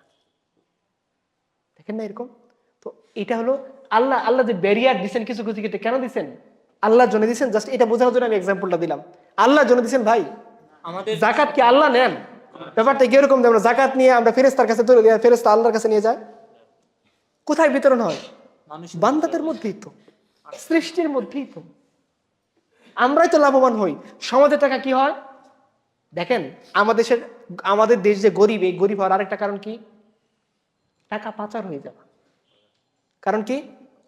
এই টাকা যদি আমাদের দেশে ইনভেস্ট হতো, তারপরেও এত মুদ্রাস্ফীতি বাড়তো, এত গরিব আমাদের দেশে মিল ইন্ডাস্ট্রি বাড়তো, গরিবের একটা মানে টাকার ইম্পোর্ট মুদ্রাস্ফীতি বাড়ার কি কারণ? কয়েকটা পার্সেন্ট না? সার্কুলেশনটা আমাদের দেশে হচ্ছে না। টাকার সার্কুলেশন কোথায় থেকে হচ্ছে? কানাডার বেগমপাড়ায়, ইউকেতে, ইউএসএতে। ওরা অলরেডি ধনী, টাকা আবার কোথায় গিয়ে জমতেছে? আর ইসলামের নিয়ম কি ছিল? জাকাত যে অঞ্চলে কালেক্ট করবেন, ওই অঞ্চলে বাইরে জাকাত নিয়ে যাওয়া যাবে না। তাহলে যে অঞ্চল যত বেশি ধনী, ওই অঞ্চলে গরিবরাও, গুলশান বনানী যতটা ধনী, গুলশান বনানী গরিবরা কি ততটা ধনী? আমাদের দেশের শিল্পপতিরা যতটাই ধনী, আমাদের দেশের গরিবরা ততটাই উন্নত। বিশ্ব যতটাই ধনী, 8 জনের কাছে পৃথিবীর 50% সম্পদ, তাহলে বাকি বিশ্বের কাছে আপনি কি আশা করেন? কি থাকবে? কি আশা করেন? বাংলাদেশ থেকে যে পরিমাণ টাকা পাচার করা হয়েছে, ওই পরিমাণ টাকা দিয়ে বাংলাদেশে 2টা বাজেট দেওয়া যাবে, 2 বছরের অর্থ বছরের বাজেট দেওয়া যাবে। মানে পুরা বাংলাদেশের সমস্ত আয়, বাজেটের টাকা, যে পরিমাণ টাকা পাচার হয়েছে, এটি দিয়ে দেওয়া যাবে। আপনি কি চান? এটা এই জন্য আল্লাহ কিছু গোজাকে বেরিয়ার দিচ্ছেন যে বান্দা তুমি এটা করতে পারবা না, এটা আল্লাহর জন্য দেন নাই, কার জন্য দিয়েছেন? মানুষের জন্য। এটা আমাদের বুঝতে হবে। আপনি এটা মনে করেন যে আল্লাহ আপনার উপর জুলুম করার জন্য প্রেম করতে নিষেধ করছেন, না। আল্লাহ আপনার ঘুম নষ্ট করার জন্য আপনাকে ফজর বলছেন, না, এরকম না। আপনার ঘুমের যে সাইকেল, মডার্ন সায়েন্স কি বলতেছে, সাইকেল এরকমই। আপনি যত দেরি করে ঘুমাবেন আপনার শরীরে অসুস্থতা ততই। পোলাপান ঘুমাইতেছে কটার সময়? 3:30টার সময়, 4টার সময়, 1টার সময়। ম্যাক্সিমাম ঘুমের টাইমটা কখন? শেষ রাত। আপনি ঘুমিয়ে ফজর সময় ফ্রেশনেস কাজ করবে। আচ্ছা বলেন, সব বাদ দেন, নর্মালি বলেন তো একটা কথা, সবচেয়ে বিশুদ্ধ বাতাসটা কখন থাকে? এইটা নেওয়ার জন্য তো হলে তো আপনার সকালে ওঠা দরকার। একটু পরেই ট্রাক বাস চলা শুরু করে, বায়ু আবার ধুলিতে লেট শিশায় ধূসরিত হয়ে যাবে। অন্তত আপনার বিশুদ্ধ নিঃশ্বাস নেওয়ার জন্য কি দরকার? খালি আপনি আল্লাহকে কেন স্বার্থপর মনে করেন? আল্লাহ কি স্বার্থপর? আল্লাহ তো আপনাকে ভালোবাসেন ভাই, আপনাকে মহব্বত করেন। আপনার মা আপনাকে যতটা মহব্বত করেন, মাও রাগ করে দরজা বন্ধ করে দেয়। আল্লাহ তার বান্দার জন্য দরজা কখনো বন্ধ লা তাকনাতু মির রাহমাতিল্লাহ। আল্লাহ বলেন, বান্দা তুমি কত বড় গুনাহগার।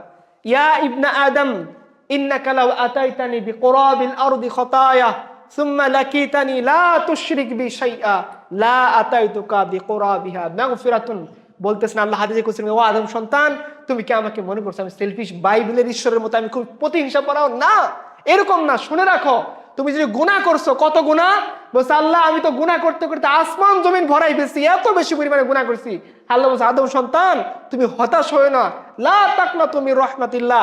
তুমি যদি তোমার এই গুনাহের মধ্যে শুধু শিরক না করো, ওয়াদা করো একটা গুনাহ শিরক থেকে বিরত থাকবা, আমি আল্লাহ তোমার সামনে আসমান জমিন পরিমাণ মাগফিরাত নিয়ে উপস্থিত হব। আপনি সে আল্লাহকে স্বার্থপর মনে করলেন? কেন মনে করলেন? কেন কেন মনে করলেন আপনি? আল্লাহ তো স্বার্থপর না। আল্লাহ এই রেগুলেশন রুলস কেন দিচ্ছেন? আপনার সোসাইটি, আপনার সমাজ, আপনার দেশ, আপনার রাষ্ট্র, আপনার বিশ্বকে সুন্দর, সতেজ, সজীব রাখার জন্য, টাকার সার্কেল গুলা দিয়ে গরিব মানুষকে উপকৃত করার জন্য, সমাজের মধ্যে গ্রোথ রেট, বার্থ রেটটা স্বাভাবিক রাখার জন্য, সোসাইটির মধ্যে ট্রাঙ্কুলাইজার সিডিটিভসের ব্যবসা কমানোর জন্য, পুঁজিবাদে প্রফিট ম্যাক্সিমাইজেশন, কালেমাকে ধনীসব করার জন্য আল্লাহ দিচ্ছেন এই সিস্টেম। আমাদের এটা দরকার। তো এই জন্য আমরা আল্লাহর এই সিস্টেম বিরোধিতা না করি, চেষ্টা করি। আমাদের যদি সত্যিকার অর্থে আমরা শান্তি পেতে চাই, প্রশান্তি পেতে চাই, সমৃদ্ধশালী বাংলাদেশের কথা বলেন না, দরিদ্র মুক্ত বাংলাদেশের কথা বলেন না, সন্ত্রাস মুক্ত বাংলাদেশের কথা বলেন না, যদি আপনি চান, আপনাকে কি করতে হবে? এই আল্লাহর দেওয়া ছাতার নিচে, সিস্টেমের নিচে, এই বেরিয়ার, এই বার্নিংসের নিচে আপনাকে আশ্রয় নিতে হবে। আপনাকে ডাক্তার যদি আপনার ডায়াবেটিস দেখে বলে যে আপনাকে 2 বেলা ভাত খাইতে হবে, ডাক্তার কি সত্যতা বশত বললো না ভালোর জন্য বলছেন? আপনি এটা বুঝেন, আপনি আল্লাহকে কেন বুঝেন না? আপনি ডাক্তারের প্রেসক্রিপশন ফলো করার জন্য মরিয়া, আল্লাহর প্রেসক্রিপশন আপনি ফলো করতে চান না? আপনি তো ডাক্তারকে বলেন, ডাক্তার কত স্বার্থপর, নিজে 3 বেলা খাইতেছে, আমাকে বলছে 2 কাপ ভাত খাইতে হবে। ওই যে বলছে না ডায়াবেটিসের রোগীকে আপনাকে 2 বেলা ভাত খাইতে হবে, 2 কাপ করে ভাত খাইতে হবে। বলছে, ইয়া ডাক্তার সাহেব, এটা কি খাবার আগে না পরে? 2 কাপ খাবো বুঝলাম, এটা কি খাবার আগে খাবো না পরে খাবো? তো আল্লাহ কি আপনাকে বলছেন এরকম? আপনি তো ডাক্তারকে বলেন নাই যে আপনার আমাকে গোস্ত, ইলিশ মাছ, চিংড়ি মাছ, গরুর গোস্ত নিষেধ করে দেন ডাক্তার অনেক ক্ষেত্রে। আপনি ডাক্তারকে বলেন না, কত বড় স্বার্থপর গো, বলেন নাই না? কারণ ডাক্তার এটা এরকম না যে আপনি গরু খেলে ডাক্তার সব গরু কুরবানি করে ফেলতে হবে, বাট এরকম ডাক্তার আপনার ভালোর জন্য বলছেন। সবচেয়ে বড় ডাক্তার আমাদের জন্য কে? আল্লাহ। তার প্রেসক্রিপশন আপনি ফলো করতে চান না? তাকে আপনি স্বার্থপর মনে করেন? এই ব্যারিয়ার গুলো আল্লাহ নিজের জন্য দেন না, দিচ্ছেন কার জন্য? আমাদের জন্য, হিউম্যানিটির জন্য, কল্যাণের জন্য, ইনসানের জন্য, গোটা সিস্টেমকে সুন্দর রাখার জন্য। আল্লাহ তাআলা আমাদের সবাইকে কথাগুলোকে বোঝার এবং আমল করার তৌফিক দান করুন। ওয়া সাল্লাল্লাহু আলা নাবিয়িনা মুহাম্মদ ওয়া আলা আলিহি ওয়া সাহবিহি আজমাইন। আসসালামু আলাইকুম ওয়া রাহমাতুল্লাহ। প্রশ্ন তো আমি প্রশ্ন করব না? আচ্ছা, আলহামদুলিল্লাহ ভাই, আমাদের Jahangirnagar university society of Islamic knowledge seeker আমাদের নিয়মিত সেমিনার হালকা আয়োজন করে। এবারে ইনশাআল্লাহ প্রশ্ন উত্তর পর্ব সেশন আমরা শৃঙ্খলার সাথে একজন একজন আর কি ভাইয়ের কাছে প্রশ্ন করতে পারি ইনশাআল্লাহ। আচ্ছা, তা জিডি কথাটি বললেন, ওয়েস্টরা এটা এভাবে পোর্ট্রে করে যে যে কান্ট্রি যত জিডিপি বেশি সে তত উন্নত। হ্যাঁ, যেমন সালমান এফ রহমান আমার ইনকাম সমান, ব্যাপারটা এরকম না? জিডিপির হিসাবে কি সালমান এফ রহমান আমার ইনকাম সমান না? তো আমার গুলশানের বাড়িটা কই? তো ওয়েস্টে দেখায় যে জিডিপি অনেক ইনক্রিজ হচ্ছে, কিন্তু আসলে কিন্তু ওরা জাকাত ভিত্তিক ইকোনমি নাও। কিন্তু এটা কিভাবে রেডি থাকবে, নাকি পুরো জিডিপিটা একটা স্ক্যাম, মানে এটা ওই যে পুঁজিবাদের একটা স্ক্যাম, আপনাকে আপনাকে শান্ত রাখার জন্য যে আপনার আমাদের দেশের গড় আয়ু কত এত বছর, আমাদের দেশের গড় ইনকাম কত এত, এত মানুষ মনে করেন, আসলে তো এরকম না। আপনি নিজেই ফিল করতেছেন যে এটা ফ্রড। আচ্ছা ভাই, হ্যাঁ হ্যাঁ, হচ্ছে কেউ কিভাবে নিজের আবেগ ও আকাঙ্ক্ষাকে ইসলামের নির্দেশনার সাথে সামঞ্জস্য রেখে ব্যবহার করতে পারে। আপনি দেখেন, ইসলামে কিন্তু আবেগের মানে আবেগকে ইসলাম ডিনে করে নাই। ডিনে করছেন? ইসলাম আবেগকে উৎসাহিত করছে, কিন্তু আবেগটাকে সঠিক রাস্তায়। এখন আপনি আবেগের জন্য প্রেমিকা চলে গেছে কাঁদতেছেন, এই আবেগ কি করার যোগ্য নাকি? পুরুষ মানুষ প্রেমিকের জন্য কাঁদবেন কেন? আর আপনি কেমন পুরুষ, একটা মেয়ের সোজা করতে পারলেন না?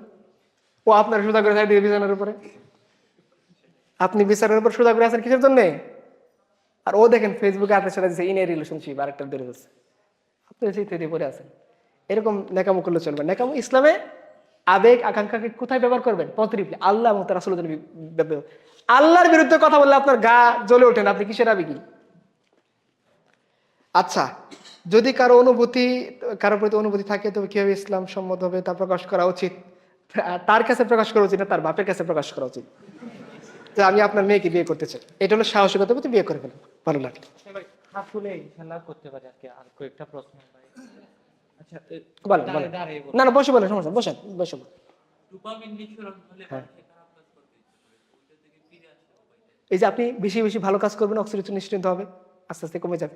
মানে আপনি মানে ধরেন সেলের মধ্যে কিছু জিনিস কোড হয়ে যায়, যে মানে যেটাকে আপনারা কি বলেন, ওই যে মানুষ অভ্যাসের দাস, অভ্যাস হইতে হইতে ওইটা সেল মানে শরীরটা কি করে ফেলে, ওইটাই কোড করে ফেলে, সে ওইটাকে রেগুলারলি নর্মালি চায়। আপনি যখন এটাকে রিপ্লেস করে ফেলবেন ভালো কিছু দিয়ে, তখন শরীর ওইটাই চাবে। এই দেখেন এখানে অনেকে আছেন নামাজি, ফজর নামাজ মিস করলে খারাপ লাগে না? বলেন খারাপ লাগে না? এই দেখেন রিপ্লেস হয়ে গেছে ভালো জিনিস দিয়ে। ভালো কাজ না করলে এখন খারাপ লাগতেছে, এর আগে কি কি লাগতো? ওই যে পীর সাহেবের কল না আসলে খারাপ লাগতো, এখন নামাজ মিস করে খারাপ লাগছে। এটাকে রিপ্লেস করার চেষ্টা করতে হবে। হ্যাঁ, আপনি একদিনে বন্ধ করতে পারবেন, এটাও বাস্তবতা। আপনি কি করেন, বলবেন ভাই আমি তো অনেক পাপী, তো আল্লাহর কার বেশি দরকার, বুজুর্গের না পাপীর? ভাই আমি তো নামাজ পড়ি না, ঠিক আছে, তার নামাজ তো আপনার জন্য বেশি দরকার, আপনি পড়েন না কেন? আসেন, আপনি শুরু করেন, মসজিদে আসেন, ফরজ পড়েন, বাকিটা আস্তে আস্তে পড়েন। দাড়ি খাটো, সমস্যা নেই, দাড়ি আস্তে আস্তে আল্লাহ লম্বা করে দিবেন, আপনি তো মসজিদে আসেন, নামাজ পড়েন। আপনি ভালো লোকদের সাথে মিশেন। সবচেয়ে জরুরি জিনিস কি বলেন?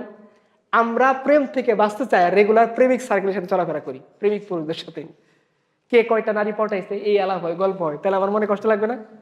আমি হলাম পৃথিবীর সবচেয়ে ব্যর্থ পুরুষ, ও পটাইছে 78টা, আমি 2টা পটাইতে পারিনি। তো ওই সার্কেলে আবার গেলে বাঁচতে থাকতে পারবো? কোথায় আসতে হবে? ভালো লোকদের সার্কেলে নেওয়ার সামনে, যারা চিন্তা করে ফজর নামাজ মিস হলে তার কেমন খারাপ লাগতেছিল, বুঝছেন না? সার্কেল চেঞ্জ করতে হবে। জি আচ্ছা ভাই, জি। সামনে 14 তারিখে আমাদের যে মানে আমাদের না, ভ্যালেন্টাইন ডে নামে যে বিশ্ব বেহায়া দিবস আসতেছে, এইখান থেকে যুবকরা কিভাবে বেঁচে থাকতে আচ্ছা পারে? বলেন তো এ দেখি। সম্পর্কে কিছু সব বাদ দেন, যুবকরা যুবকদের সে বড় বলদারি জামানের মধ্যে কেউ নাই। কেন? আচ্ছা বলি তো দেখি। অনেক যুবক ইসলামকে কি মনে করে? না, বুয়া, এটা আল্লাহ খুদা আল্লাহ রসুল ধর্ম, এরকম যুবক আছে না? এই যুবকরা কি পালন করে? সেন্ট ভ্যালেন্টাইন্স ডে পালন করে।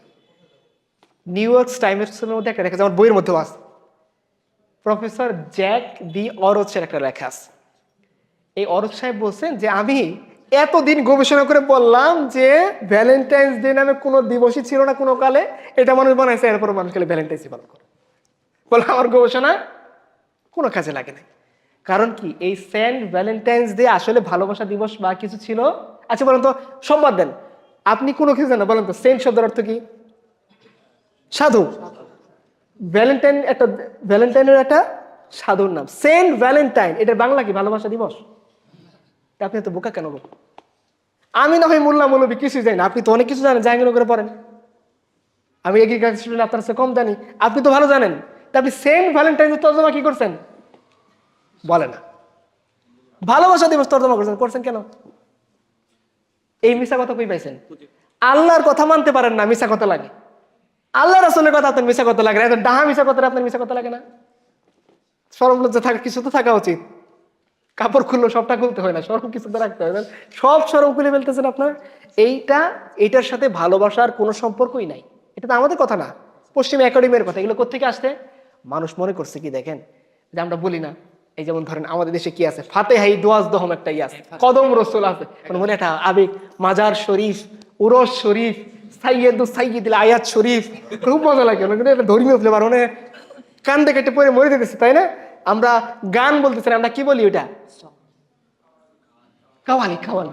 ওই দেখেন না, ওই যে প্রথম আলো রিপোর্ট করছে একটা ইয়েতে, আমি ময়মনসিংহে তো পড়াশোনা করেছি, ময়মনসিংহ বড় মসজিদের পাশেই একটা মাজার, উচ্চ শব্দে ডিজে পার্টির মতো গান করতেছে, পোলা মানে পরদিন মেশকাতের পরীক্ষা, ওর আগে মাজার ভেঙে দিয়েছে। প্রথম আলো রিপোর্ট করেছে কি, কাওয়ালি অনুষ্ঠানে বাধা দিল মোল্লারা।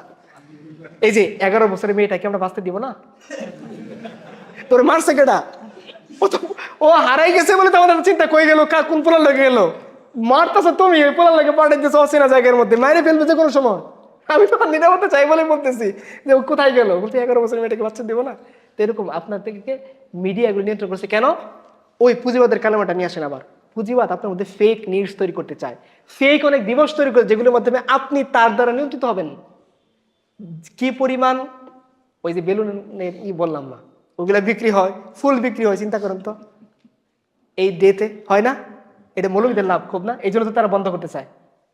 মানে ওইগুলো বেচা কিনি হইলে মৌলবীরা না খাই মরবে, তাই তো? কারা না খেয়ে মরবে? এসএমসি কোম্পানি না খাই মরবে, বুঝলেন না? কাছে কাছে সাহসী গল্প, ক্লোজ আপ না খাই মরবে, প্রথম আলো না খাই মরবে, যাই দিন ভালো সংখ্যা। শফিক রহমান এই শয়তানটা ওই বিবিসিতে আছে, তার জিজ্ঞেস করছে, এই তুমি এটা কেন ভালোবাসা দিবস নাম দিলা? কইছে বিবিসিতে আছে, তার ইটা পরে সার্চ দিবেন। সে বলছে, দেখেন যদি সেন্ট ভ্যালেন্টাইন্স নাম দিয়ে মানুষ মনে করবে খ্রিস্টান, এই জন্য ভালোবাসা দিবস নাম দিচ্ছে। ভালোই, আপনাদের ভালোই খাওয়াইছে। তা আমাদের কথা আমি কি বোঝানো যে এটা মিথ্যা কথা। তুমি আল্লাহ এবং তার রাসূলের কথাটা মিথ্যা মনে করো, আর এটা মিথ্যা কেন মিথ্যা মনে করো না?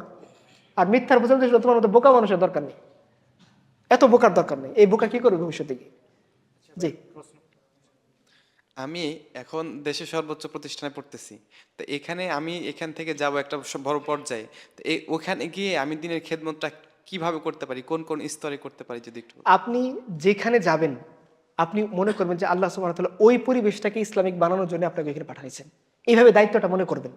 যতটুকু পারেন ওইখানে আস্তে আস্তে ইসলামকে ইনপুট দিয়ে শুরু করবেন। কিন্তু অনেকেই থাকে কি, পরিবেশকে প্রভাবিত না করে নিজেই পরিবেশ দ্বারা, এটা হচ্ছে আমাদের কাজ কি, প্রত্যেকটা পরিবেশকে ইসলাম দ্বারা প্রভাবিত করা, নিজে প্রভাবিত হয়ে নিজের আইডিওলজিতে ছাড় দেওয়া। আপনার দায়িত্ব হচ্ছে ইসলামের রং যতটা পারেন লাগাইতে থাকেন ওইখানে, ইসলাম দিয়ে পরিবেশটাকে প্রভাবিত করেন, পরিবেশ দ্বারা নিজে প্রভাবিত হয় না।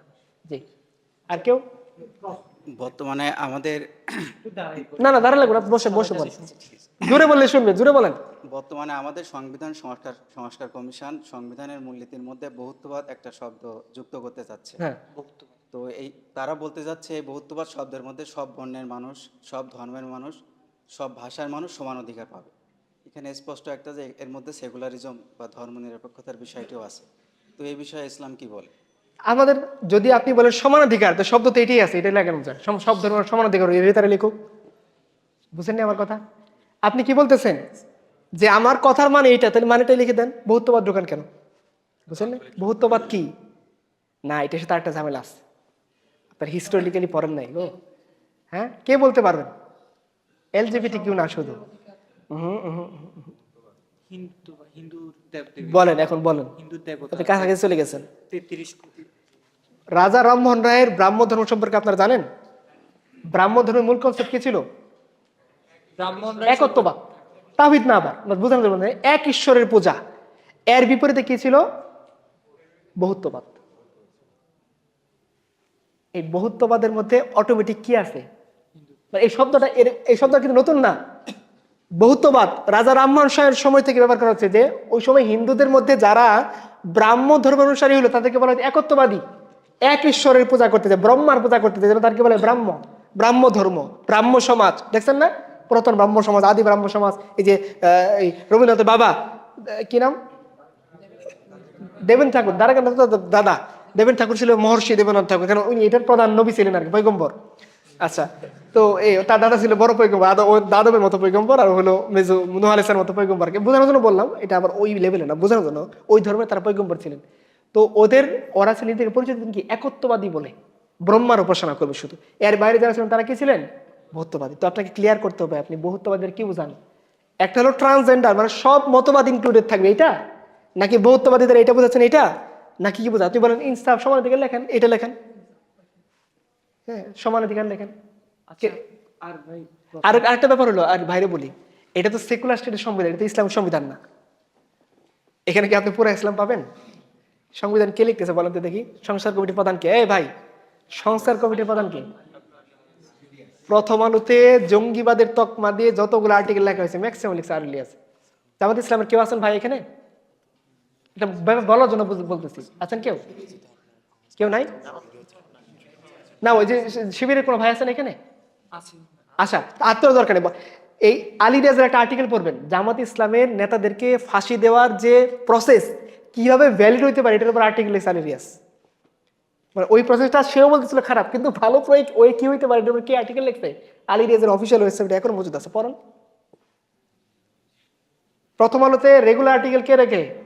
জঙ্গিবাদ বিষয়ে ওই যে একটা ইলিয়াসের ভিডিও দেখছেন না, সমানে যে আর্টিকেলের ছবিগুলো আলী রিয়াজ আলী রিয়াজ আলী রিয়াজ, দেখেন নাই? আলী রিয়াজের বই আছে, একাডেমিক গবেষণা। পশ্চিমে ওয়েস্টে সবচেয়ে বেশি জঙ্গিবাদের এই ধোয়া তুলে মানুষকে প্রকাশ্যে বলছে কয় মানুষ জঙ্গিবাদের সাথে জড়িত, কয় মানুষের যা হুজুর আছেন তারা আর্টিকেলগুলো পড়বেন। আর আপনারা যা জামাতের ইসলামের শিবিরে ভাইরাস আছে তারাও এই আর্টিকেলগুলো পড়বেন। এখন একে যদি আপনারা মাথায় তুলে নাচেন এটা আপনাদের বিষয়, আমাদের কিছু করেন না, কিন্তু আমাদের কোনো চাওয়া পাওয়া নেই। হুজুরদের দৌড় কোন পর্যন্ত? তো আমি আর ওখানে কি করব? আর কেউ আছেন বলেন?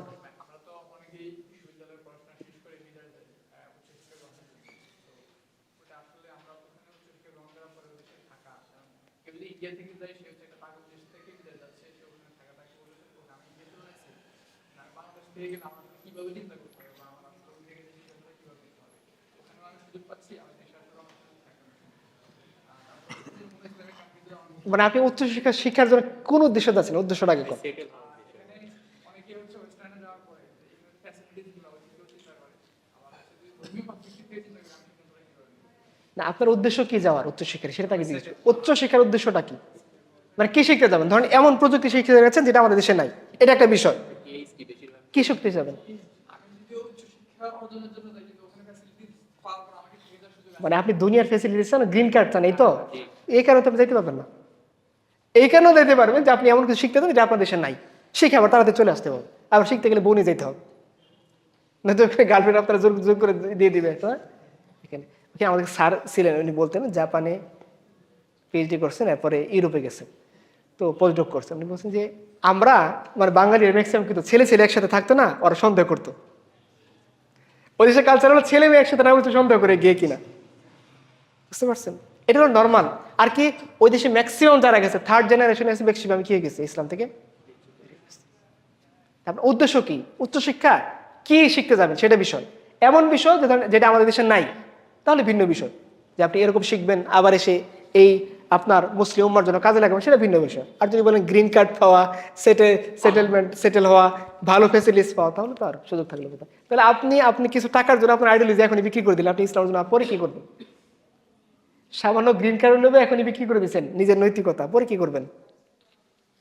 পরে আপনি নিজে একটা আলী রিয়াজ হবেন, বড় পোস্টডক করে এসে একটা বড় আর্টিকেল লিখে কথা বলবেন। রুকন বিয়ের ক্ষেত্রে আসলে মানে অর্থনীতিটাকে কতটা গুরুত্বপূর্ণ দেওয়া উচিত, মানে আর্থিক কতটা হচ্ছে সামর্থ্য থাকলে পরে বিয়েটা করে ফেলা উচিত, নাকি এখানে আচ্ছা, এই প্রশ্নটা ফেমিনিস্টদের সামনে করলে ভালো হইতো, যারা বলে যে আমি স্বামীর খেদমত করতে বাধ্য নই, রান্না করতে, আসলে মাসলা এরকমই, রান্না করতে আরেকটা মশলা আপনাদের শেখাই দিই, কি হচ্ছে আমিও তোমাকে কসমেটিক্স কাপড় কিনে দিতে তোমার জন্য আমি কতটুকু বাধ্য?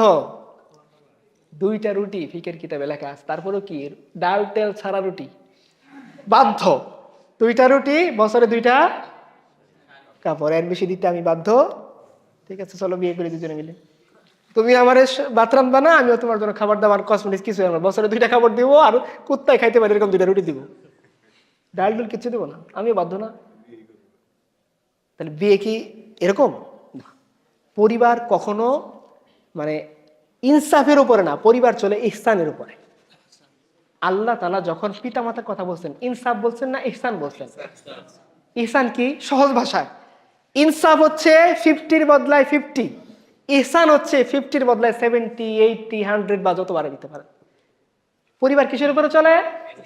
এই যে আপনি বাধ্য না, তারপর আপনি কি করতেছেন? মাঝে মাঝে একটা ফুল আনতেছেন, আইসক্রিম খাইতেছেন, ভাত দিয়েছেন, তরকারি গোস্ত খেতে ইহসান করতেছেন। ও বাধ্য না, ও আপনার জন্য প্রতিদিন ফজর সময় রানতেছে, আপনি সকালবেলা অফিসে চলে যাবেন খাবার নিয়ে। পরিবার ইহসান দিয়ে চলে।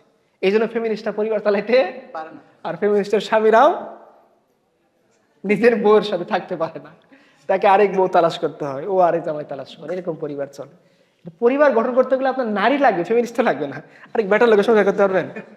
হ্যাঁ? সমধর্মী চার্জ পরস্পরকে, বিপরীত ধর্মী চার্জ পরস্পরকে, কত সমধর্মী চার্জ সংসার করতে পারবেন। আচ্ছা, এখন হলো কত কোনো বাধ্য? আপনি বিয়ে মানে কিন্তু আহামরি কিছু না। হানাফি মাযহাবে নির্ধারণ করা আছে 10 দিরহাম, হুজুর তাই না? 10 দিরহামই তো। অন্য কোনো মাযহাবে কিন্তু মানে লোহার আংটি দিয়ে আপনি বিয়ে করতে পারবেন, কোরআন শরীফ শিখে বিয়ে করতে পারবেন। তাহলে হানাফি মাযহাব 10 দিরহাম কত টাকা? 15,000 টাকা। 15,000 টাকা তো আপনি 3 মাসে একটা জমাতে পারবেন। তা জমাতে পারবেন না? 3টা পোলাপান পড়াবেন, 15,000 টাকা না? বাস, আপনি ক্যাপাবল বিয়ে করার জন্য। এখন হলো মাসিক কত টাকা লাগবে? এখন আপনি কি গুলশানে বা বউ নিয়ে থাকবেন, খরচ একরকম না, আমি এক রুমের বাসায় নিয়ে থাকবো, তো খরচ আর একরকম। আপনি এখন মূলনীতি কি তাহলে বলেন ভাই? মূল বিয়ের রিপিট বইটা আপনারা পড়বেন, এখানে সব ইন ডিটেলস লেখা আছে। আপনি আপনার যে নারীর দায়িত্ব নিছেন, দায়িত্ব তো নিছেন তার সেফটি নিশ্চিত করা, সেফটি, সিকিউরিটি, পর্দার সিকিউরিটি, সেফটি নিশ্চিত করার জন্য যা লাগে অতটুকুই আপনি দিলেই হবে। এখন এর জন্য 4 রুমের বাসা জরুরি? 1 রুমের বাসা হলে চলবে। যদি ক্যাপাবল হন 2 রুমের বাসা, না হলে পরেরটা, কিন্তু 1 রুমের বাসা হলে আপনি পর্দার পরিবেশটা নিশ্চিত করতে পারবেন। আর হলে কি 2 জনে কোনো মতো খাইতে পারবেন, বাস আপনি ক্যাপাবল। এর বাইরে আপনার কিছু দরকার নেই। আর যদি পারেন দিবেন, যত পারেন অ্যাড করতে থাকবেন, সেটা ভিন্ন বিষয়। আচ্ছা, আর ভাই, আচ্ছা, শাহিন দাঁড়াও। ও লাল পাঞ্জাবিওয়ালা বলেন। আচ্ছা, আমরা জানি যে সহশিক্ষা হারাম, হ্যাঁ, তো এক্ষেত্রে আমরা যেগুলো উঠে এখানে চলে আসছি, তো আমাদের ভবিষ্যৎ প্রজন্ম, বিশেষ করে ছেলে সন্তানদের ক্ষেত্রে আমরা কি তাদের এখানে আসতে দিব না? জিনিসটা কি এরকম কিনা? আচ্ছা, এই ফতোয়াটা ওলামায়ে কেরামের কাছ থেকে নেবেন। আমি ফতোয়া দিচ্ছি না, আমি এটা বাস্তবতা বলতেছি। এটা আপনাদের মানার দরকার নেই, আমি জাস্ট বোঝানোর জন্য বলতেছি। আপনি কি দারুল ইসলামে থাকেন? অন্তত দারুল ইসলাম না তো, এরপরে কি সেটা ভিন্ন মাসলা। এটা তো ইসলামিক স্টেট না। ইসলামিক স্টেট না থাকলে ইসলাম কখনোই পরিপূর্ণভাবে মানা, কারণ ইসলাম কি? ইসলাম হলো আগাগোড়া একটা দিন। এটা এরকম না যে আপনি বার্গার থেকে একটু খেয়ে আবার একটু ছেড়ে দিলেন, ব্যাপারটা এরকম না। আপনি যখন অন ইসলামিক স্টেটে আছেন, তার মানে আপনি প্রথমে ইসলামের একটা শর্ত লঙ্ঘন করতে, তারপরে আপনাকে অনেকগুলো লঙ্ঘন করতে হবে, এটা বাস্তবতা। এই জন্য আমাদের অনেক কিছু কি করতে হয়, কম্প্রোমাইজ করতে হয়। তার মানে এই না যে মৌলিক জিনিসে কম্প্রোমাইজ করে। এখন কি করতে পারি যে ভাই আপনি আপনার নজরটা হেফাজত করে চলেন। আপনি মেয়েরা একসাথে র্যাক ডে পালন করতেছে, আপনি এখানে যায়েন না, আপনি গান বাদ্য বাজনা করেন না, এইখানে যত আপনি সেফলি চলতে পারেন এইভাবে চলেন। ভাই বেটার সলিউশন কি? ওই যে আপনি যদি ছেড়ে দিতে পারেন দিলেন, যদি না পারেন কি করবেন? একটা পৃথিবীর বাস্তবতা তো যে আমাদের এর মাধ্যমে চাকরি বা আমাদের সমাজের মধ্যে টাকা পয়সা ইনকামের এটাও একটা রাস্তা। আর ম্যাক্সিমাম মানুষ এটাকে কি মনে করে? একটা মাসলাহাত, ফিকের মধ্যে মাসলাহাত একটা বিষয় আছে। তো আমি ফতোয়া দিচ্ছি না, ইন্ডিভিজুয়ালি কে কি করবে এটা অবশ্যই একজন আলেমের সাথে পরামর্শ করে। আপনি যদি ছাড়তে পারেন আপনার জন্য বেটার সলিউশন। আপনি ছেড়ে দিচ্ছেন, মাদ্রাসায় পড়তেছেন বা ধরেন বয়েজ স্কুলে পড়তেছেন, এটা ভিন্ন মাসালা। যদি না ছাড়তে পারেন, যতটা পারেন এখানে গুনাহ থেকে বেঁচে চলার চেষ্টা করুন, এতটুকুই। জি বল।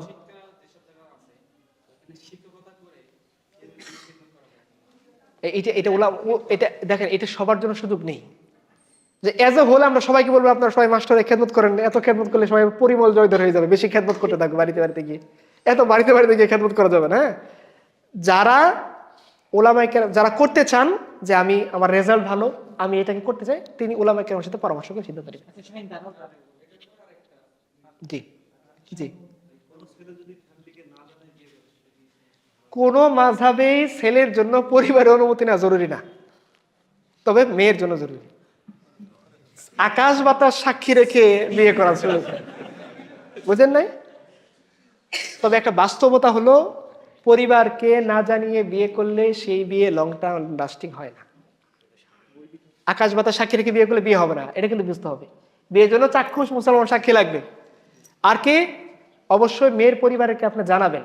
হানাফি মাযহাবে জানা জরুরি না, কিন্তু অবশ্যই কোনো না কোনো ওলিকে জানাইতে হবে আমাদের দেশের প্রেক্ষাপটে। কারণ কি, এই যে পলায় বিয়ে করে পরে কি হয়, অনেকটা শিয়াদের মোতা বিয়ের মতো হয়, কন্ট্যাক্ট 2 বছর বিয়ে তারপরে শেষ, কেউ জানাবে না, মজা নিতেছে শেষ, এরকম না।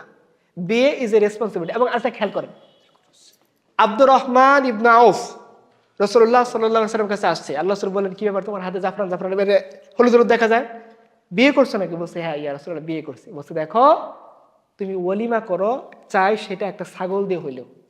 কেন বলছেন? অ্যানাউন্সমেন্টের জন্য। বিয়ে একটা শুধু পার্সোনাল ইবাদত না, এটা একটা সামাজিক ইবাদত। বুঝতে পারছেন? আপনি পালায় বিয়ে করতে পারবেন, আপনাকে সোসাইটিকে অ্যানাউন্স করতে হবে। আপনার গ্রামে গিয়ে আপনি বকরি জবাই করে অলিমা করেন, এরপর আপনি পরিবারের অনুমতি নেন, মানেন, সেটা আপনার বিষয়। কিন্তু পুরুষ অনুমতি দিতে বাধ্য না, কিন্তু অলিমা আপনাকে করতেই। কেন? আপনি যদি লুকোচুরি আকাশ বাতাস সাক্ষী লেগে করেন, পরে দেখবেন যে শেষ হয়ে যাবে সব। এটা করা যাবে না, মেয়ের জীবন নষ্ট করা যাবে না। আমাদের লাস্ট কোশ্চেন। জি, লাস্ট। আসসালামু আলাইকুম। ওয়ালাইকুম আসসালাম। আমার একটা অফ টপিকে কোশ্চেন। আমার হচ্ছে সুদ তো একটা ভয়াবহ অপরাধ, আর আমাদের রাষ্ট্র যেহেতু ইসলামিক রাষ্ট্র না, এটা একটা তাগতি রাষ্ট্র। এক্ষেত্রে আমি যদি একটা ব্যাংক অ্যাকাউন্ট খুলি, ব্যাংক অ্যাকাউন্টে আমি যদি চলতি হিসাবের 500,000 যেটা লেনদেন, এটা যদি করি আর কিছু যদি টাকা জমাইতে চাই, এটা কি আমি সুদের বা যে ভয়াবহ অপরাধ? আচ্ছা দেখেন, হবে কি? হ্যাঁ জি,